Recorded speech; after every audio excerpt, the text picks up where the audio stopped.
we do have some young guys. We got some veterans sprinkled in there, but it's a really good group that's coming together, man. And it's been fun to manage them. We're running them out there. They're playing hard. They're playing the game the right way. So for those reasons, man, it's been a lot more fun than the last couple of years. They're starting to build something that can be fun to watch for several years. So that part I'm excited about. Let's get nasty on a Tuesday afternoon. It's the Fast Lane here on 101 ESPN. Jamie Rivers, Carey Davis, Andrew Marsh, man in the dials, our guy Anthony. He'll be on vacation with the Stalter family until next week, so we wish them well. Hope they're having a great time. I hope he's listening. I hope he's listening too. Anthony, we love you. We love listening. you, man. Now you're probably sitting by a pool with a cocktail in your hand, trying not to run into any walls. Play Marco Polo half hammered. Yeah, don't do that. And you got to learn from your Who was past. Marco Polo? I don't know. Is that the Marco Polo? Is he like one of the what do they call those people? Like Christopher Columbus? I think he used to be a swimmer. What do they call those people? Excursionists? No, discoverers. I don't think that's the correct term, but you're getting close. You're getting warmer. Yeah, I think he was. I don't know the name. I think he was a swimmer. He was a blind swimmer. Oh, this is No, that's definitely a Anthony. Stalter. Oh, Yeah, that's Anthony. Yeah. Explorer is the word you're looking What for. did I say? Discoverer. Well, you're discovering, right? Discover Missouri. Please and thank you. Anyways, Don't ask us for vital information No. that pertains to history. that was Oli Marmol, by the way, on the podcast Foul Territory last week, talking about how fun it is to manage this team. Oh, yeah, losing's fun. Hey, Oli? I thought I would beat the text line to it. Okay, Carey? Thank you. Thought I would beat the text line to it. So, look, Oli Marmol is having fun managing this team. The team now, this was what, about 4 or 5 days ago, this audio. I think like 4. 4 days. So it's still in the midst of some troublesome times. Absolutely. So not great. It's not like it was in the middle of May when they were just rolling and fleecing people. So what do we think about the initial reaction to the comment of Oli saying it's a lot of fun to manage this team? I think there's less pressure on this team. You came into this season with really no expectations. And the fact that you started winning and you were second in your division, putting pressure on the Cubs, that is fun. Because when you have no expectations, you can kind of, if you fail, nobody's mad. And if you succeed, everybody's happy. So it's a win-win situation for you. Whereas the last couple of years, it's 2023. We won't even talk about that. Had to be miserable because it was really bad. You lost 91 games. There's no joy in that whatsoever. Nope. Last year, the expectations were higher because you brought in Lance Lynn, you brought in Kyle Gibson, you had Sonny Gray. Yeah, you had higher expectations. You shouldn't have, but you did. And so you didn't have as much success as you wanted. So that's not fun either. This year, throw the damn expectations out the window. Oh, you're winning. This team is amazing. And then it's fun again. So, yeah, hell yeah, it's fun. It has to be. This is probably the most fun he's had managing since 2022 when Albert went on his run. You made the playoffs. Paul Goldschmidt won the MVP. Nolan Arenado was third in MVP voting. This is the most fun he's probably had since that season. Do you think also that the last couple of years, those teams that Oli was managing, do you think that he maybe felt like they weren't his teams, that they were still like Mike Schultz leftovers?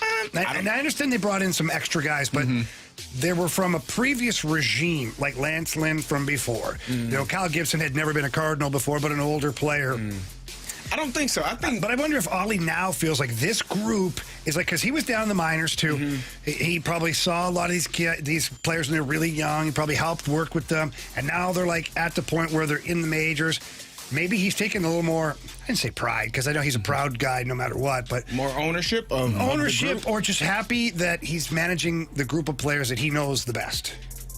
Maybe. I mean, maybe when you get to see guys that you were around or coached or you have seen their development through the organization, you can kind of take some pride in that.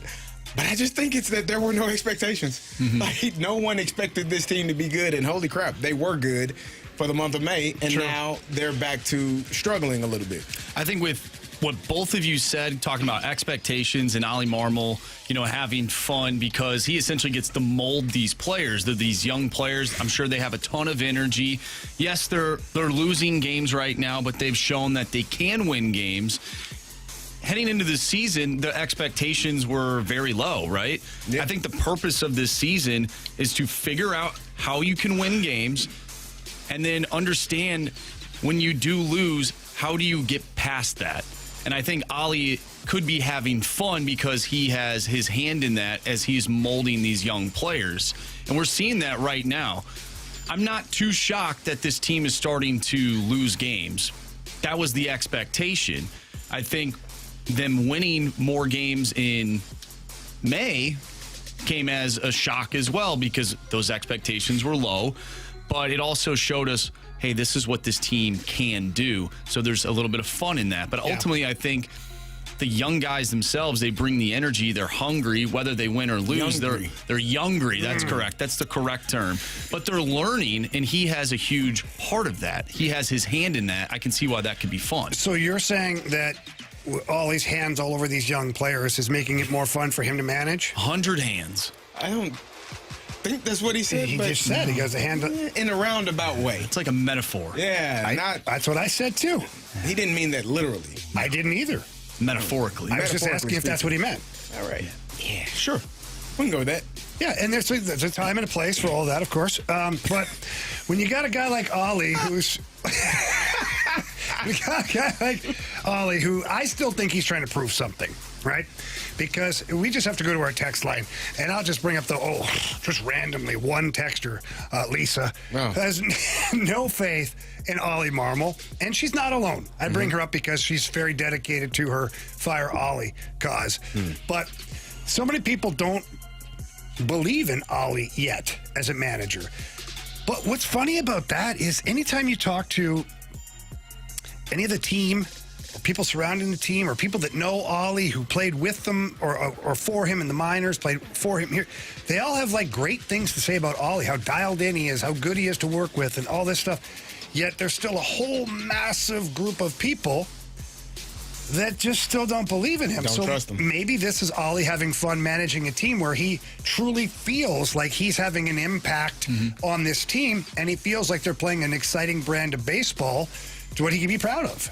Yeah, I'm sure he's having fun because, like I said, they were winning, they were having success.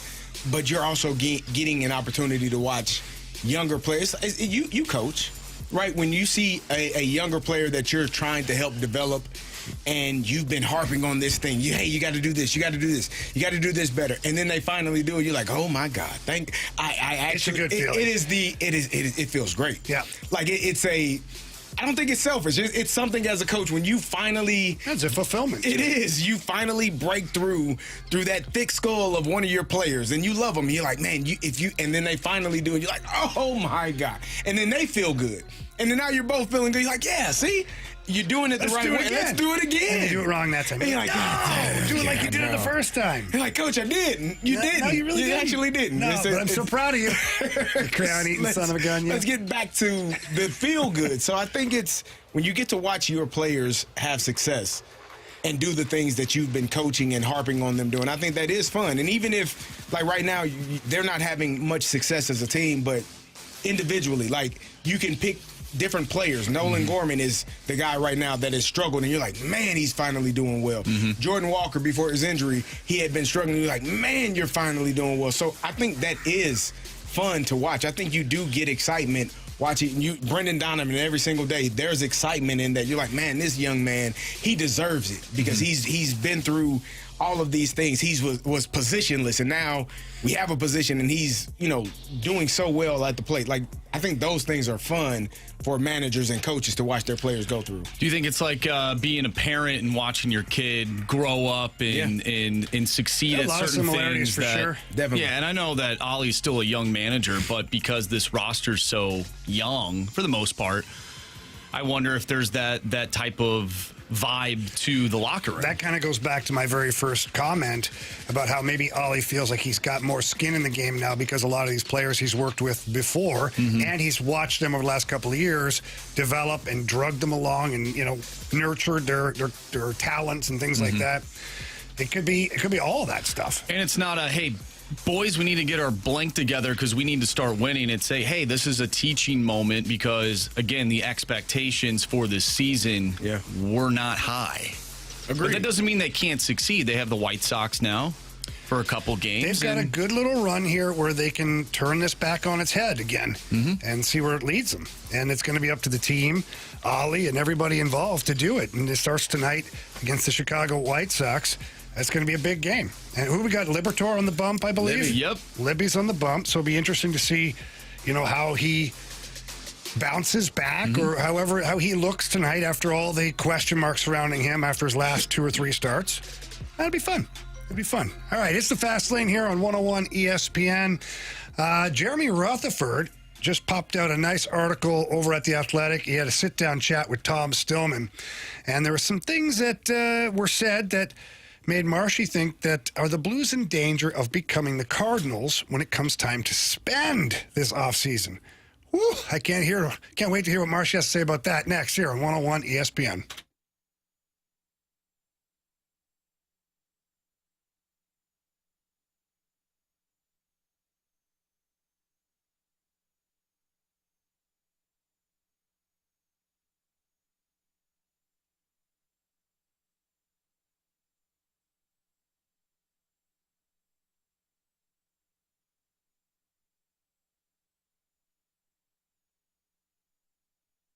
Hey, it's Carey Davis for Genesis of St. Charles, and if you're looking for a new vehicle, look no further. You need to visit Genesis of St. Charles today. They are Missouri's first and only standalone Genesis dealership. If you stop in today, you can get exclusive in-store offers. They have a large selection of new Genesis models in stock ready for you to take home today. Some of those models have massaging seats. You can drive for 20, 30 minutes while getting a massage on your lower lumbar. Who doesn't want that?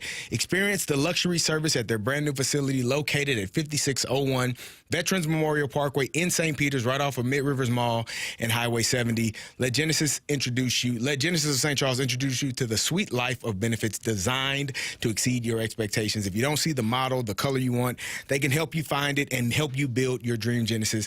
And if you are one of the people who are like me, busy, schedule, unable to stop in, you never have to step foot into their facility, you never have to go there, you can buy your new Genesis entirely online with clear upfront pricing, including your trade, and even have it delivered up to 100 miles from the dealership. Visit them today at genesisofstcharles.com. That's genesisofstcharles.com.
the Fast Lane here at 101 ESPN. Our guy, Jeremy Rutherford, who does a fantastic job over at The Athletic.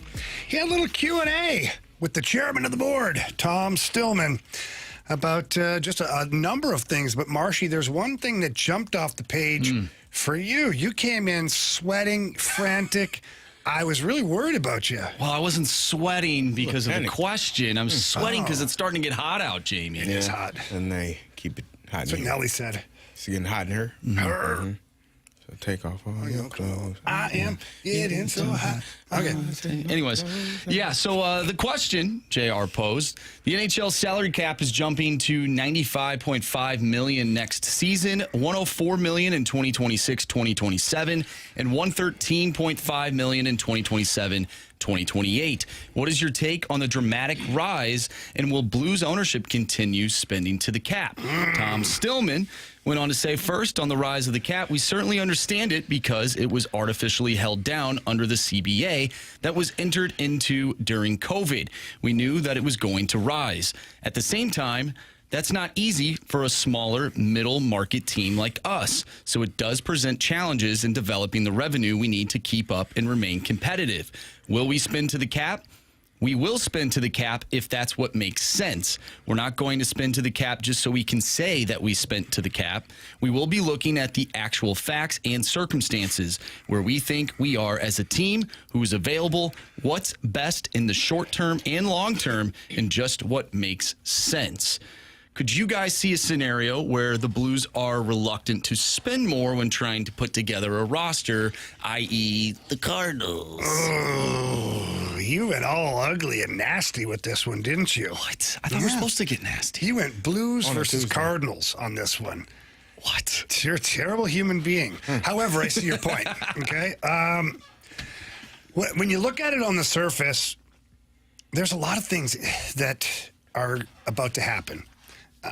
With the TV deals are one thing.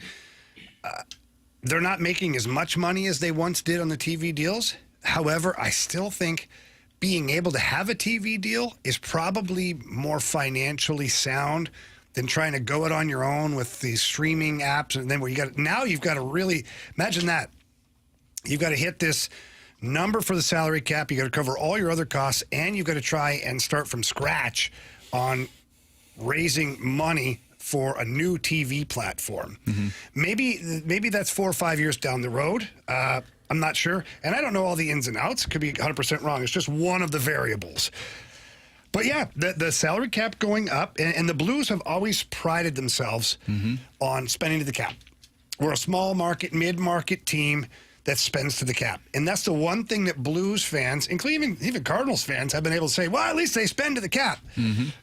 The Cardinals should do like the Blues and spend to the luxury tax type thing. That's what people think. It's not always the best business idea to do that. Now, that number is a lot higher in Major League Baseball. Now, the revenues are higher as well, though. So when you look at this and you think to yourself, man, will the Blues end up being the Cardinals? I don't think so.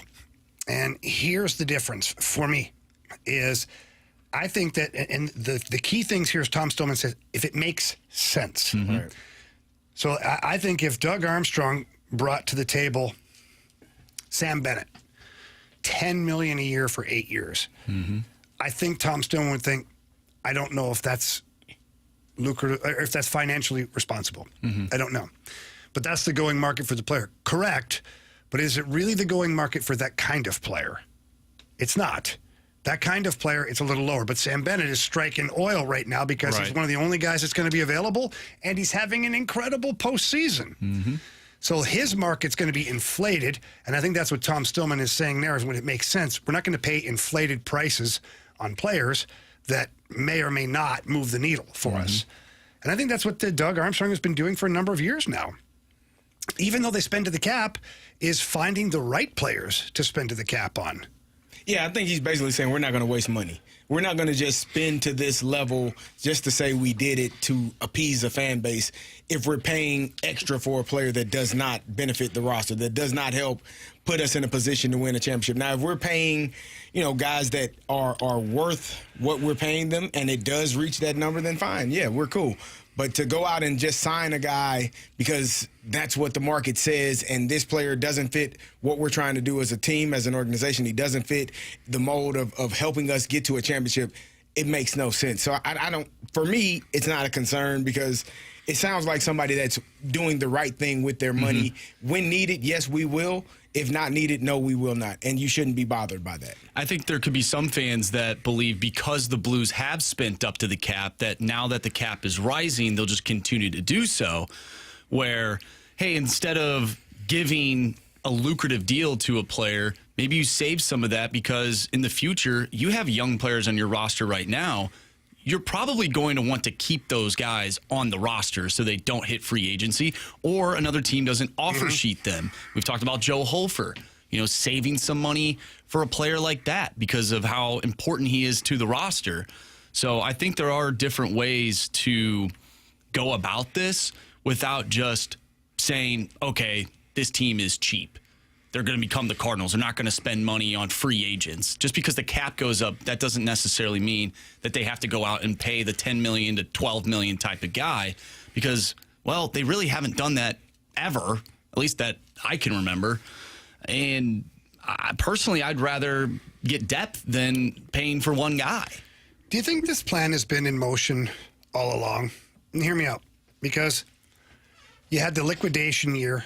That's what I call it, where you got O'Reilly, Tarasenko, Barbashev, Mikula. Like, you got rid of all of your pending UFAs. Do you think it's just a stroke of luck, or do you think it was an ultimate strategy that right now over half of your roster is cost control with young players, with more young players on the way? I personally think that was part of the plan. That's part of a rebuild, is it not? But the key to a rebuild or a retool is knowing the right time to do it. And Army chose that year. People say, it was easy. He had all these UFAs. Okay, fine. But he also had the next year where they missed the playoffs too, and he didn't do a whole heck of a lot. He brought in some ancillary pieces to kind of fill the gaps a little bit. I think it was on purpose, knowing full well that this salary cap is going to continue to escalate. What's the best way to create a contending championship team? Draft, developed, cost-controlled players for the most part. With good talent, of course. With good talent. But I think that right now, if you go through the young players the Blues have, I think they've got that. Yeah, absolutely. Right? And they're only going to get better. So the timing of it is perfect to where Doug Armstrong now, he might have an abundance of cap space room, not just this year, but next year and the year after, because he's not going to have to spend the $10 million a year. What if Bolduc turns into a 25 to 30 goal scorer consistently while he's still an RFA? Right. Dylan Holloway, who knows where the extension goes? What if he's a 40 goal scorer? You're already getting your $8 to $9 million player without paying that freight. Right. And then you can take a little bit of extra money where it makes sense and add pieces to the young group. Well, and who are you going to trust more, too? A guy that has been in your organization that shows promise of being a 30-goal, 40-goal guy or whatever, or somebody coming off free, that's a free agent that could be on the backside of their career. You have no idea. That's the risk that you take when you sign these free agents. Now, sometimes it happens and it works out well.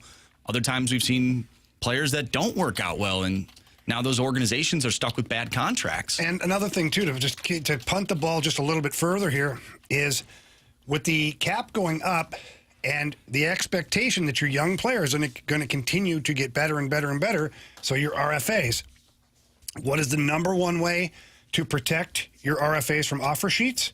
Sign them. Having cap space to sign them. Having cap space to match. Yep. So Army and the Blues might use the cap space in a completely different way, which is for protection purposes for their young guys. And if that's the case, then I'm okay with it. Right. I don't equate spending a whole bunch of money recklessly to trying to win. That, to me, is someone who doesn't know how to do their job properly, and they're panicking. And they hope that they throw money at the problem and it goes away. Sometimes that works. Sometimes it doesn't. Yeah, the Mets, the Phillies, they haven't won anything recently, and they're spending a whole bunch of money. If you're the Dodgers, it works pretty well. How often has it worked for the Dodgers? It worked last year. Not enough. Not enough for the money they're spending. They just Carey. started. Not enough. Just You getting started. Bite your tongue. Stop it. Anyways, it'll be interesting to see, what happens over the next little while. It's going to be fun to see what strategy the Blues apply to their salary cap and their roster. I've got full confidence in the front office to do the right thing. I think that until they've proven otherwise, that our fan base should also have that confidence. So, all right, your Cardinals play tonight against the Chicago White Sox in Chi-Town. We got the lineup coming up next here, the 101 ESPN.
101 ESPN Sports Center. I'm Andrew Marsh. It's time for a Sports Center update driven by Johnny Londoff Chevrolet and Johnny Londoff Autoplex. You just heard the guy with the cool voice. We have Game 6 tonight. The NHL Stanley Cup Final. Panthers and Oilers. The Cup is in the building. The Panthers with a chance to go back-to-back. Pregame starts tonight at 6:30 with the puck drop at 7.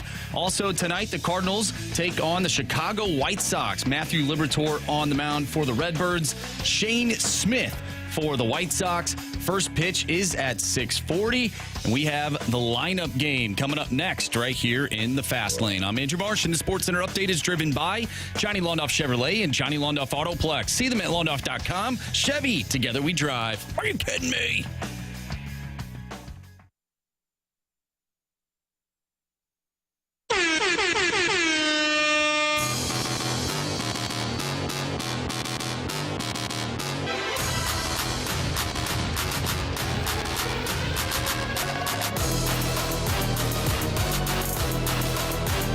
Lane here on 101 ESPN. Your Cardinals. They're in Chicago. Play the White Sox.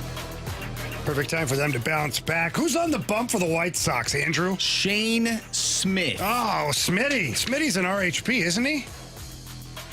I have no idea. It sounded good. He is an RH. Yeah, see, I knew it. Chances Yeah, are. I knew it. It's like, what, an 80%? What do you think? I was playing the odds, Carey? Probably. Really? Yeah. What was your guess? RHP. Yeah, after I said it. Yeah. Of course. Of course. It's the only reason. You know what?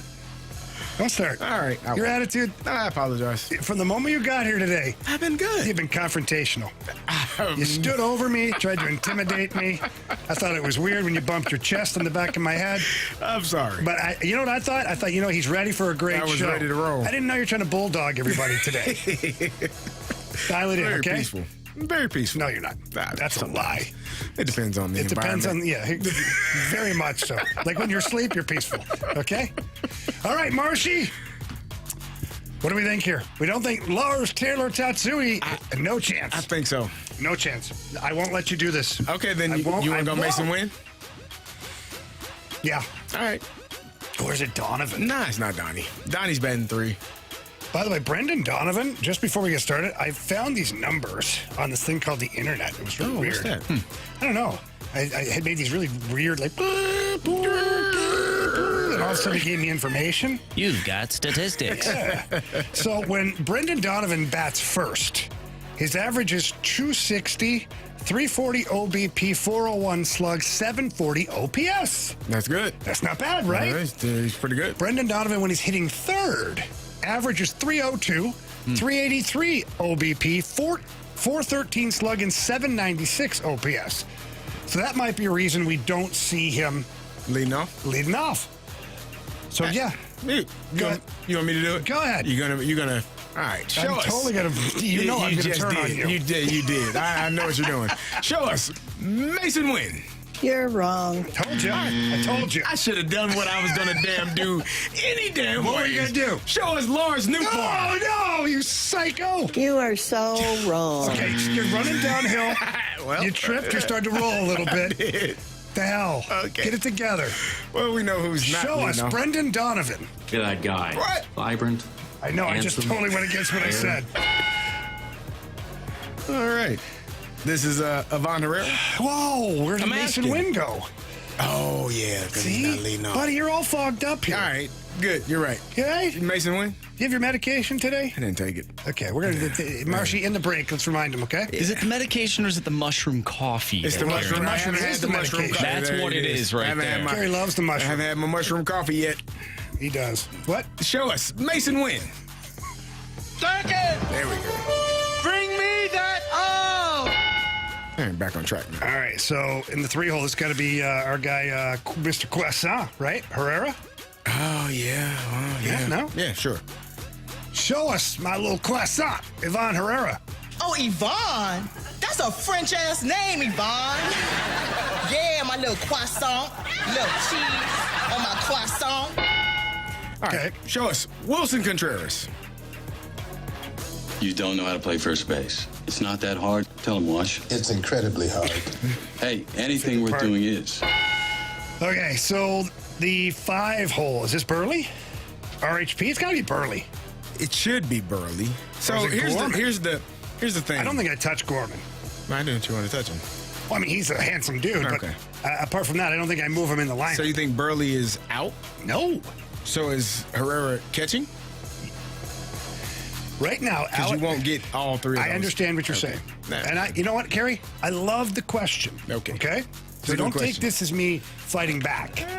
I'm not like that. You always I'm not fight back. confrontational. okay? Very confrontational. I'm really not. Extremely freaking confrontational every damn day. Imagine what it's like to be poor Ashley every Oh, day. my God. But it's out of love. It is. It is. Yeah, something like Ashley's a that. saint. Yeah. Love you, baby. All right.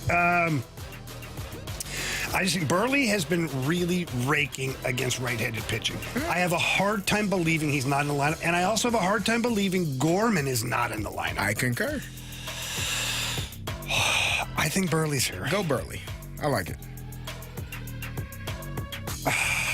Do it. You don't seem confident. I believe. What's your confidence level? 1 through 10. With what I just said. 4. Wow. Okay, so who do you think it is? It's a very good question, Jamie. One that I don't have the answer See, for. you're that guy. You're just poke holes in my idea, but bring nothing to the table. Show us Alec Burleson. Good job. You're already acting like you're a star, and we haven't even opened yet. I'll let you handle the easy ones. Go ahead. Show us. Thanks. Nolan Arenado. A lot of people think you get in your mid-30s and your career's over, but like I always say, until they stop scouting, I ain't going to stop playing. I think this is Gorman here. Okay. So Jordan Walker is not in the lineup. Why would he not be in the lineup? Because who's catching? Oh, yeah, no, Walker's out. That's a Okay. right-handed pitcher. He can't hit right-handed pitching. Do it. Swatting flies out there the last time. Give me Gorman, please.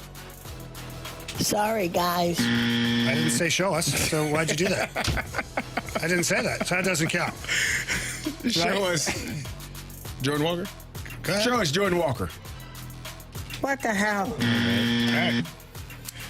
So, hang on, it could be You have a potheads here? Pothead. Hey, Potheads. I don't know what he does in his private time.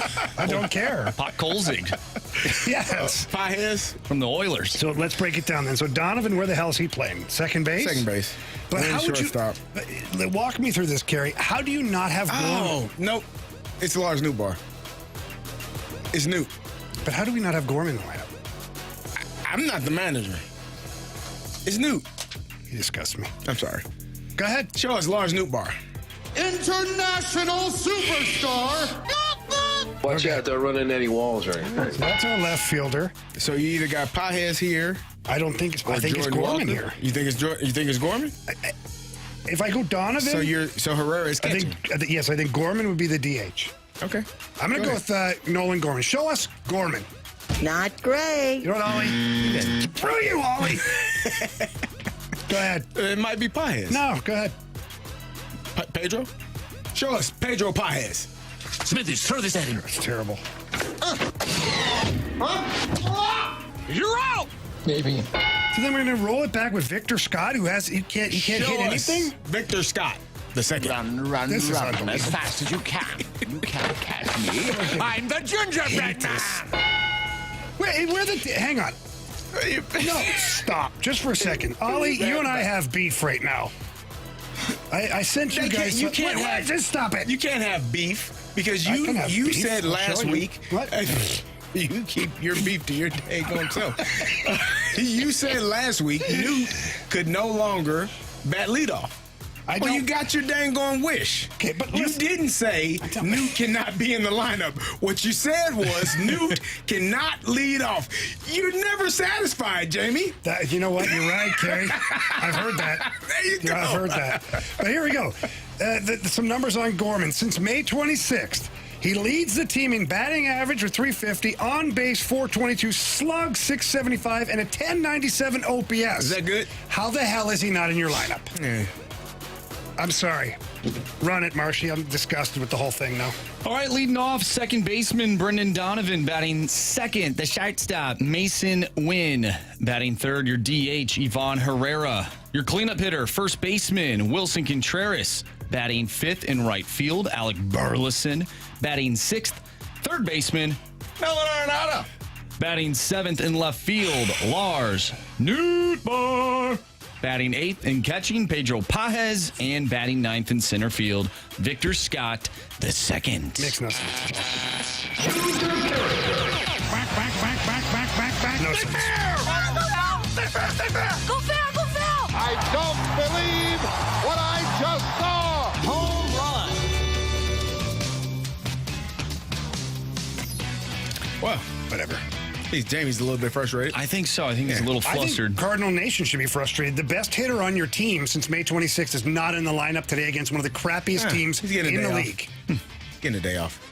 Yeah, he's all tuckered up from finally having success. He had a bunt the other day. It was a nice bunt. Nice little soft touch on that guy. Holly decided to give him the day off. He went out on a high. Went out on a high. It's Marshy's rule. Although I would have him in the lineup. No, you go out on a high, like you said. I'm disgusted. All right, what do we got here? All right, Carey is leading with 10. Jamie, you have 7. Anthony has 5, and I have 3, as there were no home runs hit on Thursday and or Friday. Go ahead, Carey. Well, you're complaining about him. Give me Nolan Gorman off the bench. Damn it. For a 10 spot. That's what I wanted. Sorry. It's a real Diamondback move. All right. I got Alec Burleson today. He's hitting the ball pretty well, too. All right, Anthony is going to go with Ivan Herrera. Yeah. And I'm going to go with Wilson Contreras. I knew that. All right, that's your lineup today. Your Cardinals against the White Sox. No Gorman. Unbelievable. See how that works out. All right, the NFL right around the corner. Carey put down some overreaction or nothing burgers. We're going to get into that next right here in the Fast Lane.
Fast Lane here on 101 ESPN. And I can't lie to you, Carey. I forgot I was driving there. Okay. I was waiting for Anthony. For a second. I was still busy sending a text message. You and I are talking. And Marcy's like, 3, 2, 1. And I was like waiting to hear Anthony's voice. You're like, I'm like, oh, he's not here. I'm driving. You are. Yeah. All right. Well, we're back here in the Fast Lane. Carey Davis, Jamie Rivers, Andrew Marsh. And Carey, I believe you put this on here, the overreaction or nothing burger. Yeah, there were a few things. You want to drive the bus on this one? Marshy has it pulled up. Oh, okay. You're going to defer. Yeah. So you'd like to defer? I would love to defer. Okay. Marshy, you'd like to defer? What? Unless you need me to. If I had to. See, now you did what you just did to yourself. What do you mean I did to myself? You did it to yourself. What did what? And then you just did it to me. Yeah, but right. you wanted me to. Overreactions or nothing. I didn't want you to. What the hell are you talking about?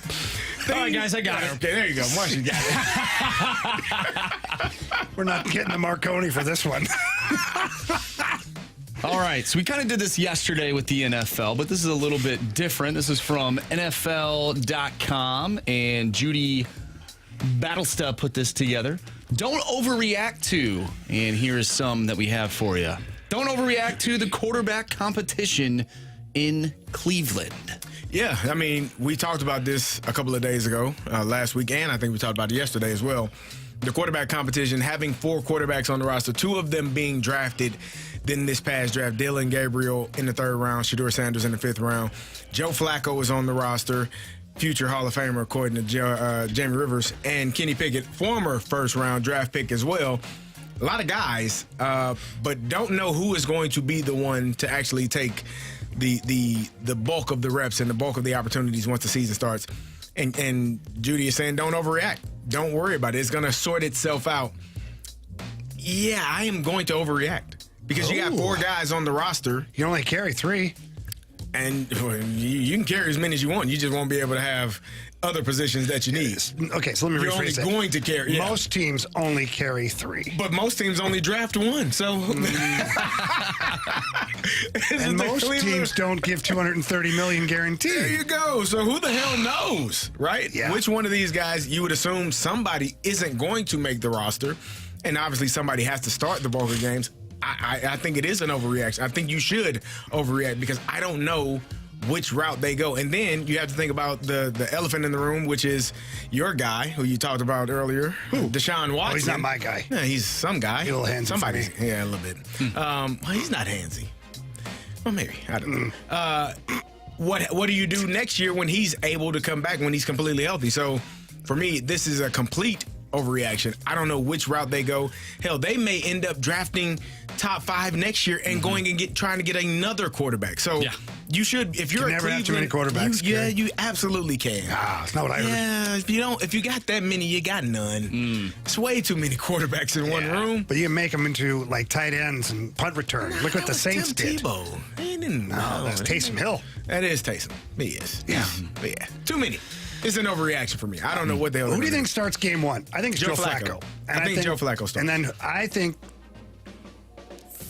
5 or 6 weeks in, I think Shedeur gets the ball. I would agree with that. I think they will go Joe Flacco, Dylan Gabriel. I mean, you some of these guys you can put on practice squad, and other teams will have an option to try to pick them up. But I don't think Kenny Pickett. I think you've seen all that you're going to see from Kenny Pickett. He was with obviously started with the Steelers, went to the Eagles. Now he's with Cleveland. He's a guy that I don't think is going to start many more games in his career unless there's an injury and he's the backup. I think he's going to be a perennial backup quarterback. There you go. He'll make a decent living. He can make a couple of $4 or $5 million a year, depending on what team you're with or where he's at. So, all right. All right, let's move on to something that you guys talked about last week while I was gone, but don't overreact to the breakdown of Travis Hunter's practice time. Yeah, I wouldn't overreact to that. I think we talked about that last week, that he is going to probably get the bulk of the information and reps at one side of the ball, and then figure out how to implement him, and the one side of the ball, in my opinion, would be the defensive side, because I think he's much better there. and then figure out how to implement him in offense in spurts, in certain spots, in certain packages where you can have him on the field and know that he's probably the number one receiver, number one option on that play. You got to put him in there for some run plays just so the defense is not a little decoy, so they're not clued in or glued into him always being in when there's a pass play coming up. So I think I wouldn't overreact to that. I think that's nothing.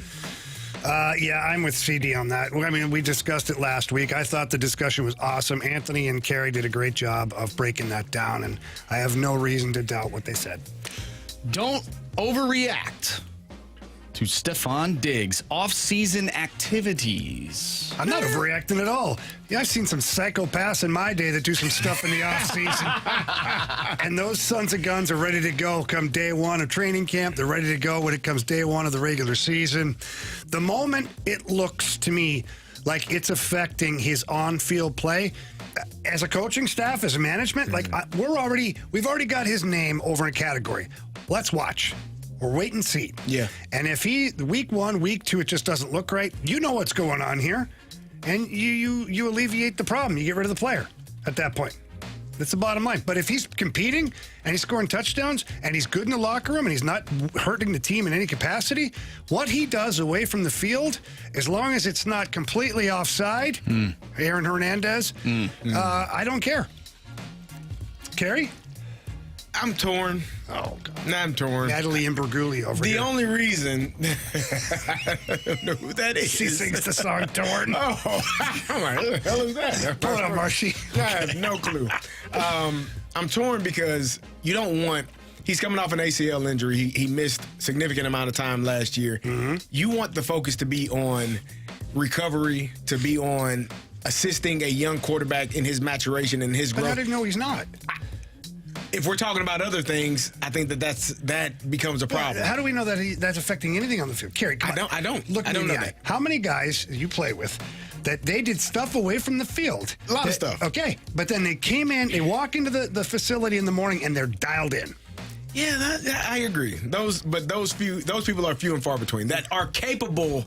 Like everybody, Jamie, I've seen guys literally hanging from chandeliers and up at 5 o'clock in the morning in the weight room. Yeah. And I'm like, you are a better man than I. See, I didn't see that. Like when I played, we didn't do that stuff. I'm like, yeah, he's gonna sleep in. Nope, he's the first person here. How'd you do that? We had guys sleeping in cars, and we'd bang on the doors and wake them up in the morning to come to the ring. Make sure you're on time. Uh-huh. You don't want to sleep at home. Buddy system, we call it. You don't want to sleep at home. No. So I have seen it. I have seen guys do outlandish things and be there for work and ready to roll and not miss a beat. Those guys are generally special and few and far between. I would consider him to be a special player. I do as well. My only concern is when you're returning from an injury. When you get older, we talk. You know this. You're returning from an injury. Come on now. When you get, I call that off-season stuff therapy. Yeah. Physical therapy. That's more like mental therapy. That's relaxing. The physical therapy takes place at the facility. You don't want to be doing too much of that therapy. Speaking of getting ready for the season, mental relaxing or mental therapy, how about Aaron Rodgers? Don't overreact to Aaron Rodgers' late arrival. Yeah, I'm not going to overreact to that. He did kind of similar same thing last year with the Jets where he was not excused for his absences. He was, I don't know where he was. I don't think he was in the dark room. I think he was out of the country. But he came in and he still was top 10 in passing yards in the NFL. You're hanging your hat on that? I am. Oh, dude. And I'm hanging my hat on it because, yeah, he had Devontae Adams. He had, Garrett Wilson. He had some guys. But the also offensive line didn't care anymore. He just was slinging it. The offensive line wasn't as good. I think Pittsburgh has upgraded in some areas. They'll get, I think they're going to be better up front. And I think they have enough depth to where, he can get some guys open and have a lot of passing yards. All right, that's it for our NFL segment. Carey, well done there. Andrew, well done. Coming up next here, did the Cardinals swing and miss on a potential deal for Rafael Devers? What? We'll talk about that next here on 101 ESPN.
back here to the Fast Lane.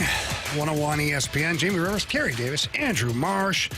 As we know, gentlemen, there was a massive trade in Major League Baseball that sent Rafael Devers from the Red Sox to the Giants. And our guy Marshy stumbled upon something here, some audio, first of all, from Jim Bowden, Bobby's brother, that on other GMs not even knowing that Rafael Devers was even being shopped. So let's listen to that audio, and then we can react after that. Buster Posey is just showing everybody what the future in San Francisco is going to be like. He's got the pitching staff. He's second to the Mets in team ERA. He needed power. He needed a bat. He got Devers, and he didn't give up much to get him. Like, are you kidding me? And for the Red Sox, I just scratched my head. You didn't even shop the player. I talked to 3 GMs or text with 3 GMs this morning who texted me and said they never even called them.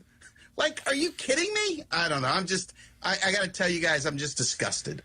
Again, that was Jim Bowden on Foul Territory, talking about Rafael Devers and the trade. And so, guys, do you think that that's, before we dive into, like, the Cardinals side of this, do you think that's weird that the Red Sox apparently didn't shop him to multiple people around the league? Yeah, I guess if you're trying to get the best value, you would want to have multiple suitors.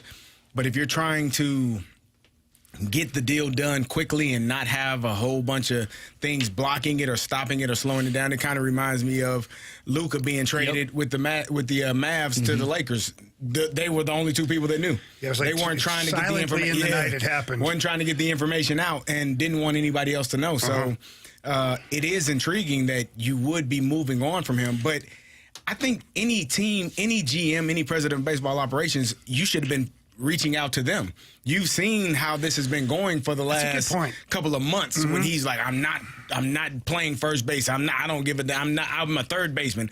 And I'll DH. You're watching the turmoil. You think you'd kick the tires, maybe. Somebody should have called and said, hey, so Rafi's he's not happy. What do you want for him? Right? If they tell you, no, nothing, get the hell off my phone, okay, cool. But at least you asked. If you saw it going in that direction, get off my airwaves. Get off my line. I don't want to talk to you. Lose this number. You called me for? Don't call me back. The dumbass question is that. Then hung up on you. Then you're, okay, cool. Hey, we're good. But you didn't ask. So that's kind of on every other baseball, front office to not having gone out and seek to see, hey, just the even question, is he available?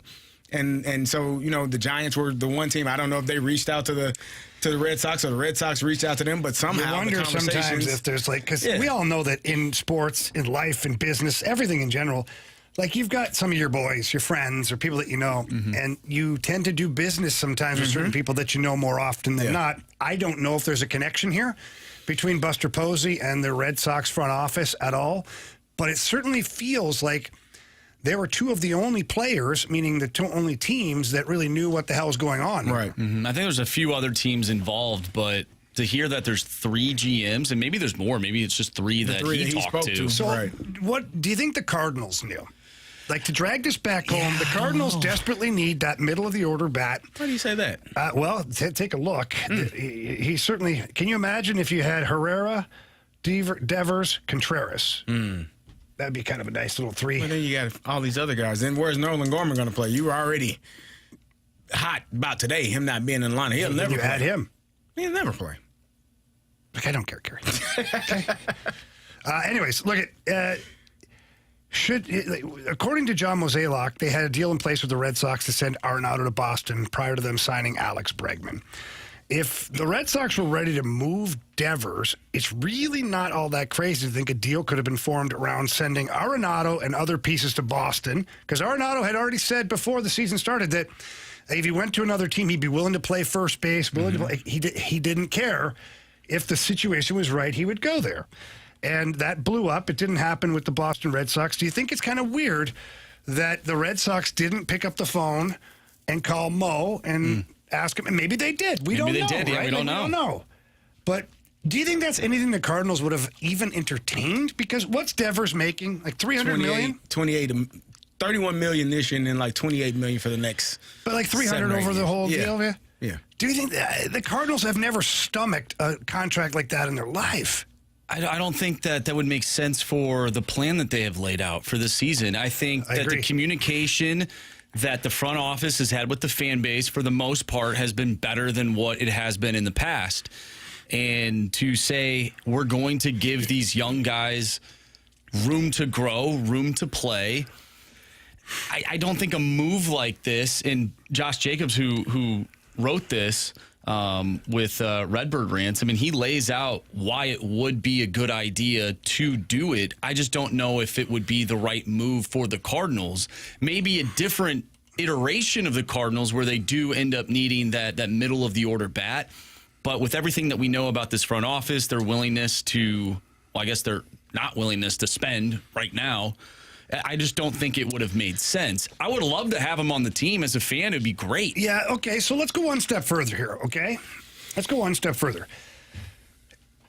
I look at this and I think to myself, maybe it's the best case scenario that the Cardinals don't have him. Because through this entire process, whether the front office communicated enough with him or not, at some point, Rafael Devers became irritated and became almost unmanageable. He was unwilling to do anything. Didn't want to pick up a glove to play first, second, and like nothing. He's like, I'm third baseman. That's what you signed me for. That's what you gave me all that money for. But times have changed, Rafael.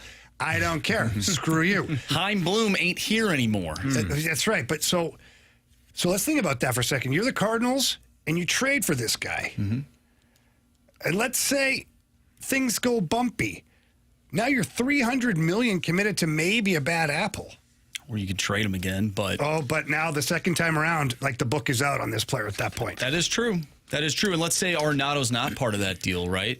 That's right. Now what? Where and then what if you got? Where are you going to play him? And Devers, what if he's not great with young players? What if he's not like which I don't know if he is or not, but he seemed to kind of be, and he still walks around with his translator. He's been here for I don't know how many years. Like, I'm not saying that he can't speak English, but that's a really good way for players like that to not have to deal with people. And I know this from myself playing in other countries. I learned the language pretty damn quick with no help. No help. And the Russian players that come over here, it's bumpy at first, but like 3, 4, 5 months into it, they know enough to communicate with their teammates, their coaches. They don't, just not the media. We never had a translator inside the locker room. So I don't know. I think there's baggage that comes with this player, and at that price tag, I don't know if I'd want the baggage. Well, I was looking at some statistics today, and there is one team in all of baseball, if I'm doing my numbers correctly, that doesn't have a hitter that has double-digit home runs. Yeah. That's the St. Louis Cardinals. Oh, I know. Yeah. Just the only one. I know. Every other team has at least one hitter, one batter with 10 home runs. Probably could use that at some point. I don't know. I agree. Like I said, I think he would be a fun addition to the Cardinals had they been a part of these talks or even made the trade. I just don't think that where they're at right now, it would make sense. I agree with that as well. I mean, unless you were able to move Nolan Arenado's contract, right? That would be obviously what you had to do. And then, but let's remember why they were trying to move his contract, because they were trying to get the money off. Exactly. Yeah. Yep. So to bring in more money probably doesn't make a lot of sense. So, I mean, the guy can hit the hell out of the ball. He can. I just don't know if the risk is worth the reward at this point. I think that over the next couple of years, there'll be a middle-of-the-order bat that they go and get to add to this group of players that they're working with right now that might make a little more sense for the Cardinals. So, guess time will tell. We'll see what happens. Which centerman? So Dave Pagnotta from The Athletic put out a little article on some centermen and some players that might be available for the Blues. There's one name on here that we think could be a good fit for the Blues. We'll talk about that next here on 101 ESPN.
the offseason is pretty close to being upon us here in the NHL.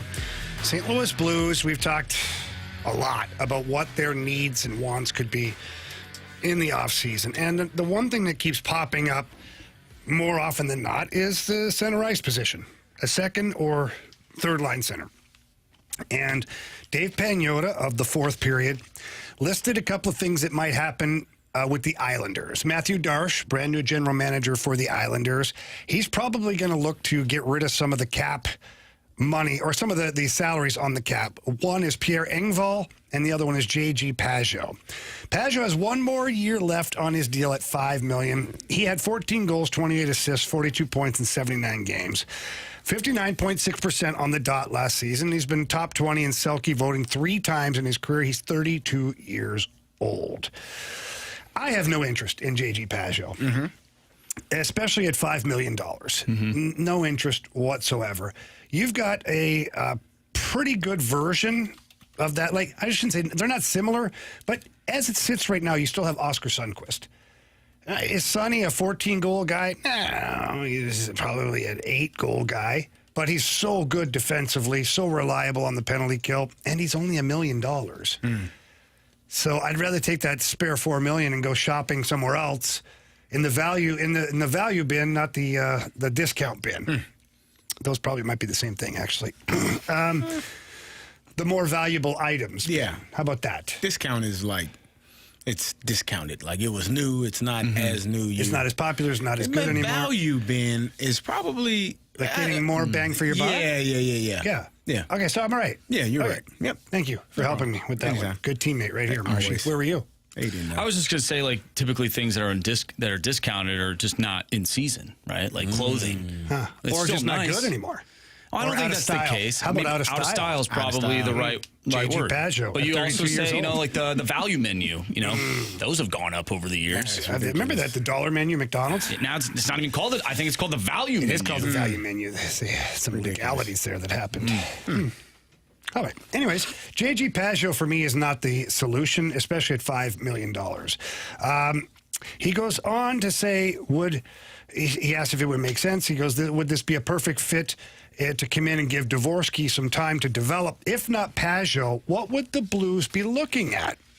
And Marshy, did you write this? I did. Yeah, I wrote that. And Marshy wrote this. Carey. I'm not David Pagnotta, no. No. Marshy wrote this part in bold lettering so that we know it's from Andrew Marsh. Well, all of that's from me, Jamie. Yeah, he says, can I offer you Ryan O'Reilly? Ooh. So, Ryan O'Reilly currently, I think he makes, $4 million or 4 point something? We're going to find out really quickly. $4.5. $4.5 million for Ryan O'Reilly. He's got 2 years left. And James Myrtle from the Leaf Report podcast said, not sure the Predators see a realistic path to being good. They may be willing to take a step back to be better in the future. Does that mean they'd be willing to trade Ryan O'Reilly? I believe, let's see, if I click on Ryan O'Reilly, I want to see if he has a full no trade clause or not. He has nothing. He has no trade protection at all. Now, he falls in the same category as Luke Schenn. So Luke Schenn signed with the Predators, and Barry Trotz told him, you don't need a no-trade clause. We want you here. What happened to Luke Schenn?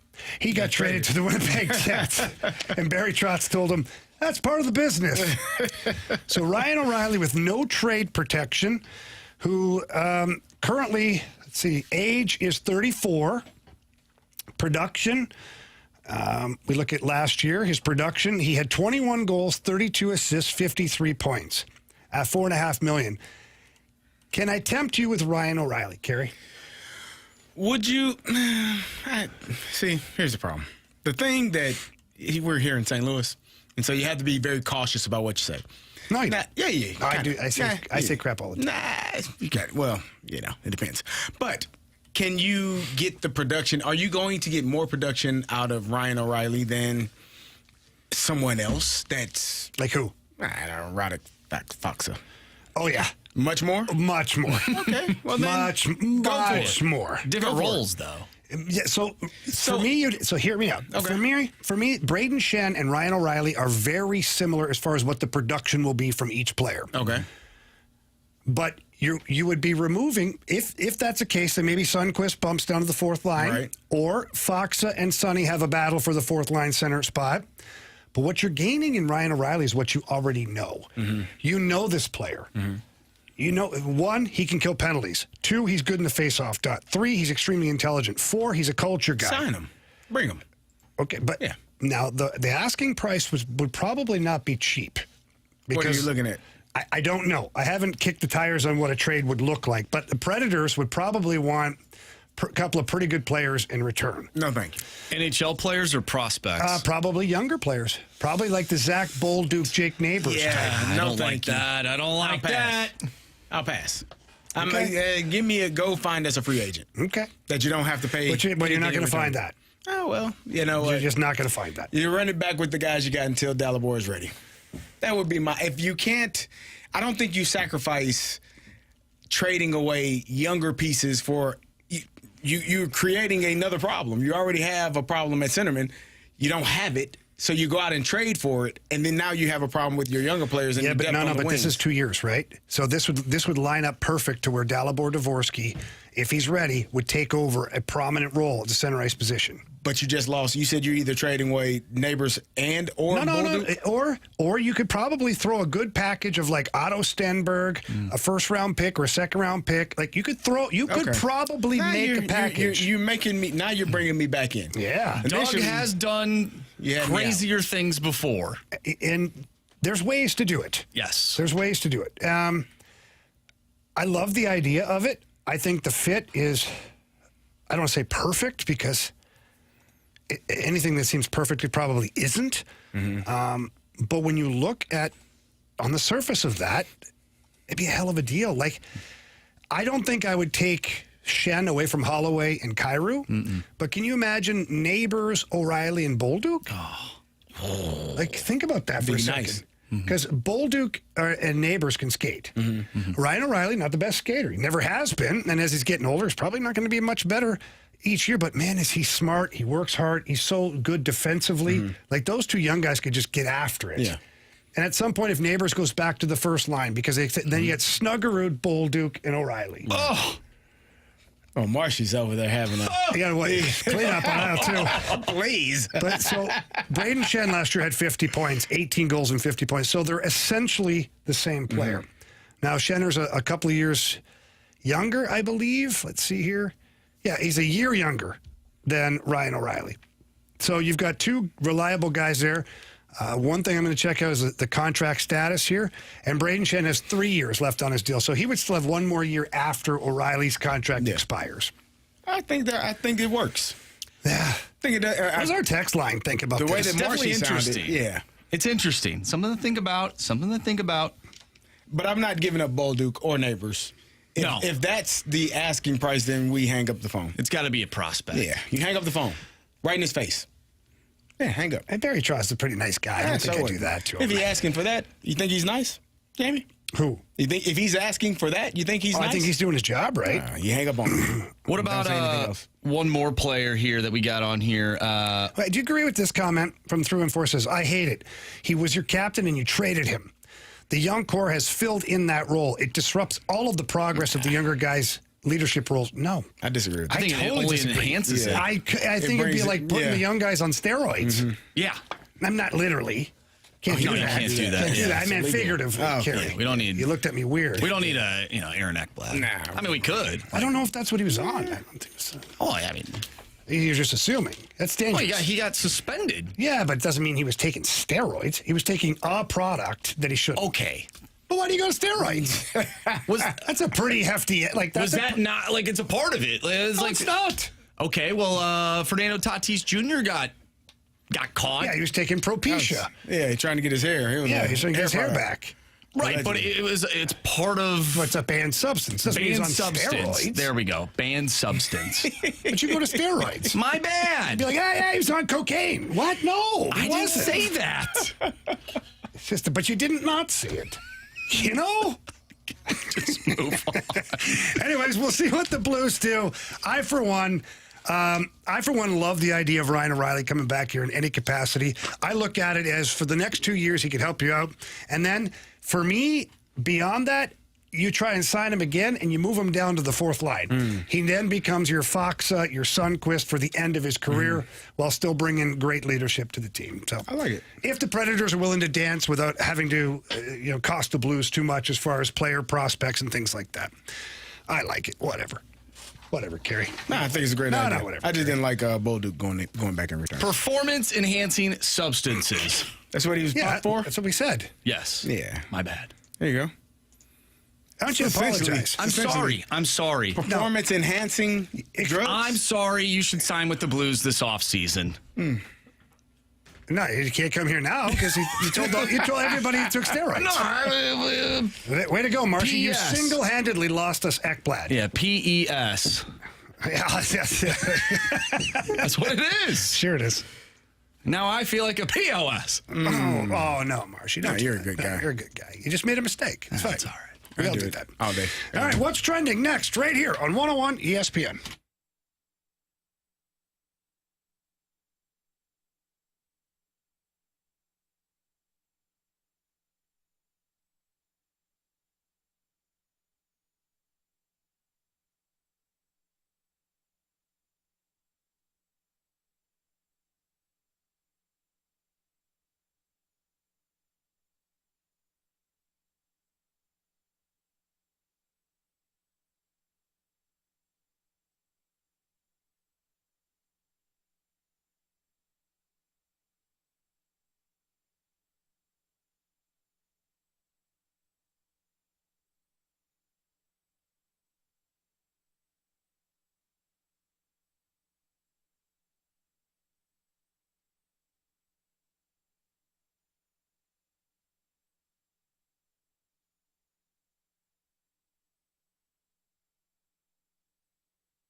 All right, St. Louis, are you looking to sell your home? If so, boy, do I have help for you. Her name, Gloria Liu, with Your Home Sold Guaranteed Realty. Look, the market can be tricky.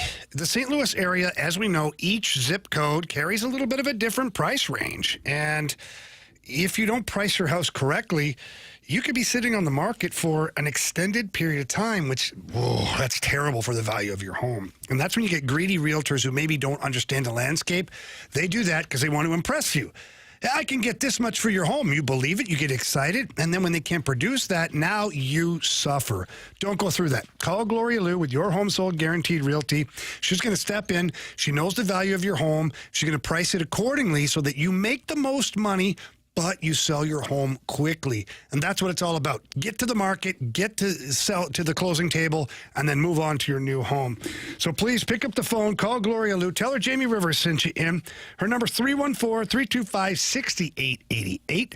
Again, that's 314-325-6888. Or you can always visit GloriaHasTheBuyers.com.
101 ESPN Sports Center. I'm Andrew Marsh. It's time for a Sports Center update brought to you by Saliga Heating and Cooling. The Cardinals are back in action tonight, taking on the Chicago White Sox. Matthew Liberatore on the mound for the Redbirds, going up against Shane Smith. First pitch tonight is at 6:40. Tonight on 101 ESPN, you can listen to Game 6 of the Stanley Cup Final. The Florida Panthers lead that series 3-2 over the Edmonton Oilers. The Cup is in the building, and the pregame starts at 6:30 with puck drop at 7. What's Trending is coming up next right here in the Fast Lane. I'm Andrew Marsh, and the Sports Center update is brought to you by Saliga Heating and Cooling, a Daikin heating and air conditioning dealer.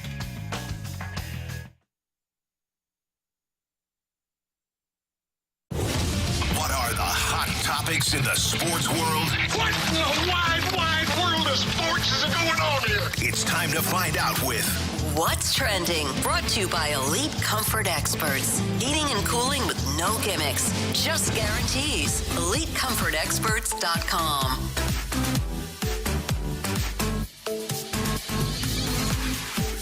Welcome back to the Fast Lane here on 101 ESPN with Jamie Rivers and Carey Davis. I'm Andrew Marsh, and it's time for What's Trending. Gentlemen, Fred Bird has been inducted into the Mascot Hall of Fame. Ooh. Let's give a round of applause for Fred Bird. One of the best to ever do it. Congratulations. Yeah, Fred Bird needed a little wake-up call. But last year, the year before, we sent him down to Memphis. Yeah. Listen, even the great ones, have adversity in their careers. And this is why Fred Bird's a Hall of Famer, because whenever you face adversity, Carey, there's two things you do. You either rise above or crumble. Yeah. Fred Bird didn't crumble. He did the jersey tosses and all the same stuff down in Memphis with the same heart and passion and intensity. And he got himself right back up to the Cardinals and has Busch Stadium rocking now. Good for him. Yeah. Congrats to Fred Bird. Yeah. Underappreciated. Yes. I wonder how BT feels about today's news. I feel like BT feels like he's a part of it. Yeah. Quite honestly. He played a part. Him and Fred Bird have their the Cardinals Kids show, I think is what it's called. And they do they go through a lot of different things, and they're buddies. And just like anything else, when you have a teammate like that, there's probably going to be some clashing times. We've seen some of the things that Fred Bird's done to BT. But at the same time, I'd like to think that they bring up the best in each other. How long do you think his speech will be? 0 seconds. Yeah, probably. Yeah. What do you think that looks like? Does he just flap his wings a little bit? Wave. Maybe shoot a do the t-shirt hand gesture. cannon. What hand gesture? Which one's that? Where you like, thank you, sorry. thank you. Bravo. Bravo. What you were doing there? Yeah, be careful. Watch out. Yeah. It all depends on where you shake it. Yeah. Okay. Your hands should be shaking up high. They should be. Where you can see them. Yeah, at all times. Yeah. Okay. Anyways, congrats, Fred Bird. Absolutely. Indeed. From the Chris Johnston Show, Chris Johnson had this to say: the NHL and NHLPA discussing modifications that could include some kind of playoff salary cap to prevent teams from exploiting loopholes. Thoughts on that? Yeah, I don't know. Like, here's the thing: is like since the salary cap came in 2005. Since then, there's only been like 1 or 2 instances where it's been an egregious misuse of the LTIR money. Is that really an epidemic? No. But I think teams are trying to misuse it in a manner in which... Are they, though? To a degree. You don't There's think... only one team, to me, that really, really egregiously misused it in recent history, and that was the Vegas Golden Knights 2 years ago. And what happened to them? They didn't win. They lost. Yeah. So did it really help them? But you were afraid that it was going to help. But it didn't. Yeah, it didn't help because now, people go back and say, well, Patrick Kane with the Blackhawks way back when. Okay, I understand. But that's still one player. They end up winning. I get it. But not the same. But it's one time in how many years, CD, of salary cap error? We're year 20 of a salary cap error. We're talking about one time where it really benefited. I probably shouldn't worry about it, but I think just in case it does come up again, you probably don't want anyone to be able to misuse it. Yeah, so here's my thoughts on it. I think this is a solution. I could be wrong. You can once the playoffs come, you can carry as much payroll as you want. Okay. Doesn't matter. But the 20 guys you put in the lineup have to be cap compliant. So if you have, like, Vegas that year, they had Tomas Hertl, Mark Stone, Jack Eichel. They had all these guys coming off the LTIR, all this stuff happening, right? That's fine. But you can only dress the guys. It's like that little game they play. Here's $6. Create your best team. You know what I'm saying? Yeah. So now It's never enough money. It's never enough. Yeah. But now you'd have to make choices. So you might have to make a choice of, man, it's Mark Stone or Tomas Hertl tonight because we have to be cap compliant.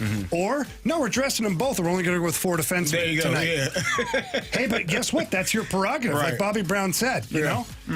Doesn't matter. So I think that'd be a fun solution. I do like that. It's a great idea. Jamie, you should be the commissioner. You have a lot of great ideas. At $11 million a year, I'd take that in a You have a lot heartbeat. of great ideas. Is that what the... I think he Can might even make I more. be the co-commish? Yeah, absolutely, CD. Yeah. No, seriously. All right, sign me No, up. seriously, no, we're good. Yeah. All right. I'll send you a letter in the mail. Thank you. I don't want no damn mail. You got my number. Text me. Call me. Tell me when to show up. Phone's glitching.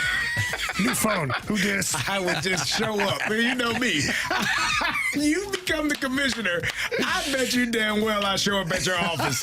Yeah, Jamie's expecting me. Who are you? I'm Carey. He Find knows this it. guy a job. All right. Guys, sticking with the NHL, Cup is in the building tonight. Carter Verhaeghe stayed out extra for some solo shots, making some Oiler players who usually go out early for practice, made them have to wait a little bit. Little gamesmanship before Game 6 tonight. Thoughts on that? Who cares? Who cares? Verhaeghe, I saw what was going on. I don't think it was that much gamesmanship. I think he was working on his one-timer, maybe a little bit. But here's the thing is the Oilers, we usually go out early. Okay, wait. So you go out early, ahead of your allotted time. So now that there's a player that's taking advantage of extra time to do work, to hopefully put another ring on his finger, you're upset because you're going to go out on time and not early. I don't like it, Jamie. So whatever. You agree with me, Carey? If I'm Chris Knobloch... I think it's a bunch of BS. If I'm Chris Knobloch... They're cheating, right? Hear me out for a second. If I'm Chris Knobloch, the head coach of the Oilers, and I hear my players complaining about, we can't go out early, I'd be like, shut your fast lane mouth. Shut up. It's morning skate. We have a game to play tonight, and if we don't win, we're done. Do you really give a crap that Verhaeghe's out there taking one time? Who cares? Go back to the locker room, sit down, and when the ice is ready, we'll come get you. Focus on the task at hand here, guys. No, I actually like it. I like the Oilers being upset. Yeah, you know what? You're right, Carey. You're ticked off. This guy's going to use extra time, and we can't get out there. You see how disrespectful this guy is? You see what the hell he's doing to us? You fast lane that guy. You got to knock him out. That's what they're saying. Nah, that's probably what they went back into the. Oh, this guy going to take a ball. Okay. Yeah, that's what you say. Whatever it takes. And I took that personally. Yes, you did. There you go. He did. He said it. He sure did. Yeah. And look how his career turned out. Hey, pretty good. You know, beating the Monstars after being he sucked did. down a golf hole. That's amazing. Pretty good. Pretty talented. And he showed up back to his baseball field on a UFO. Probably should have just went back to Chicago Stadium and kept playing basketball at that point. Probably should have. Yeah. Well, it's actually how he resurrected his basketball career. He found out that he still had it. Still got it. And then he he was no quit good at baseball. He's okay. Wasn't great. Kidding me? He's one of the best Barons out there. He struggled, guys. He struggled. I don't think he was the best. Nah, it's okay. Hell of an athlete, but he struggled. Yeah. He struggled.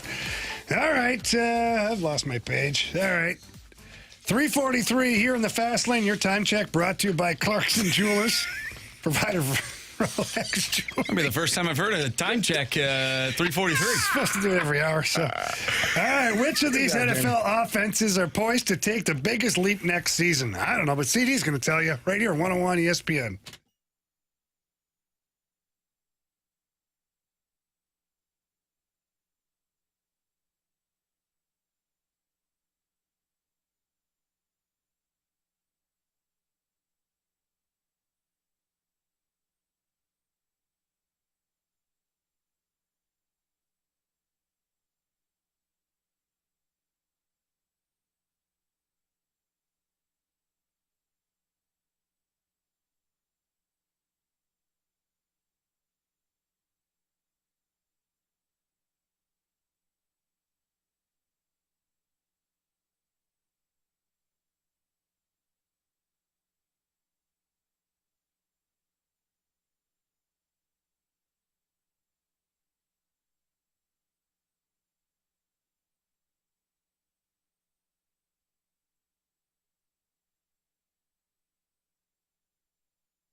are getting closer and closer to NFL football season. My guy, Carey Davis, excited for sure. I think we all are, quite honestly. It's gonna be a fun NFL season.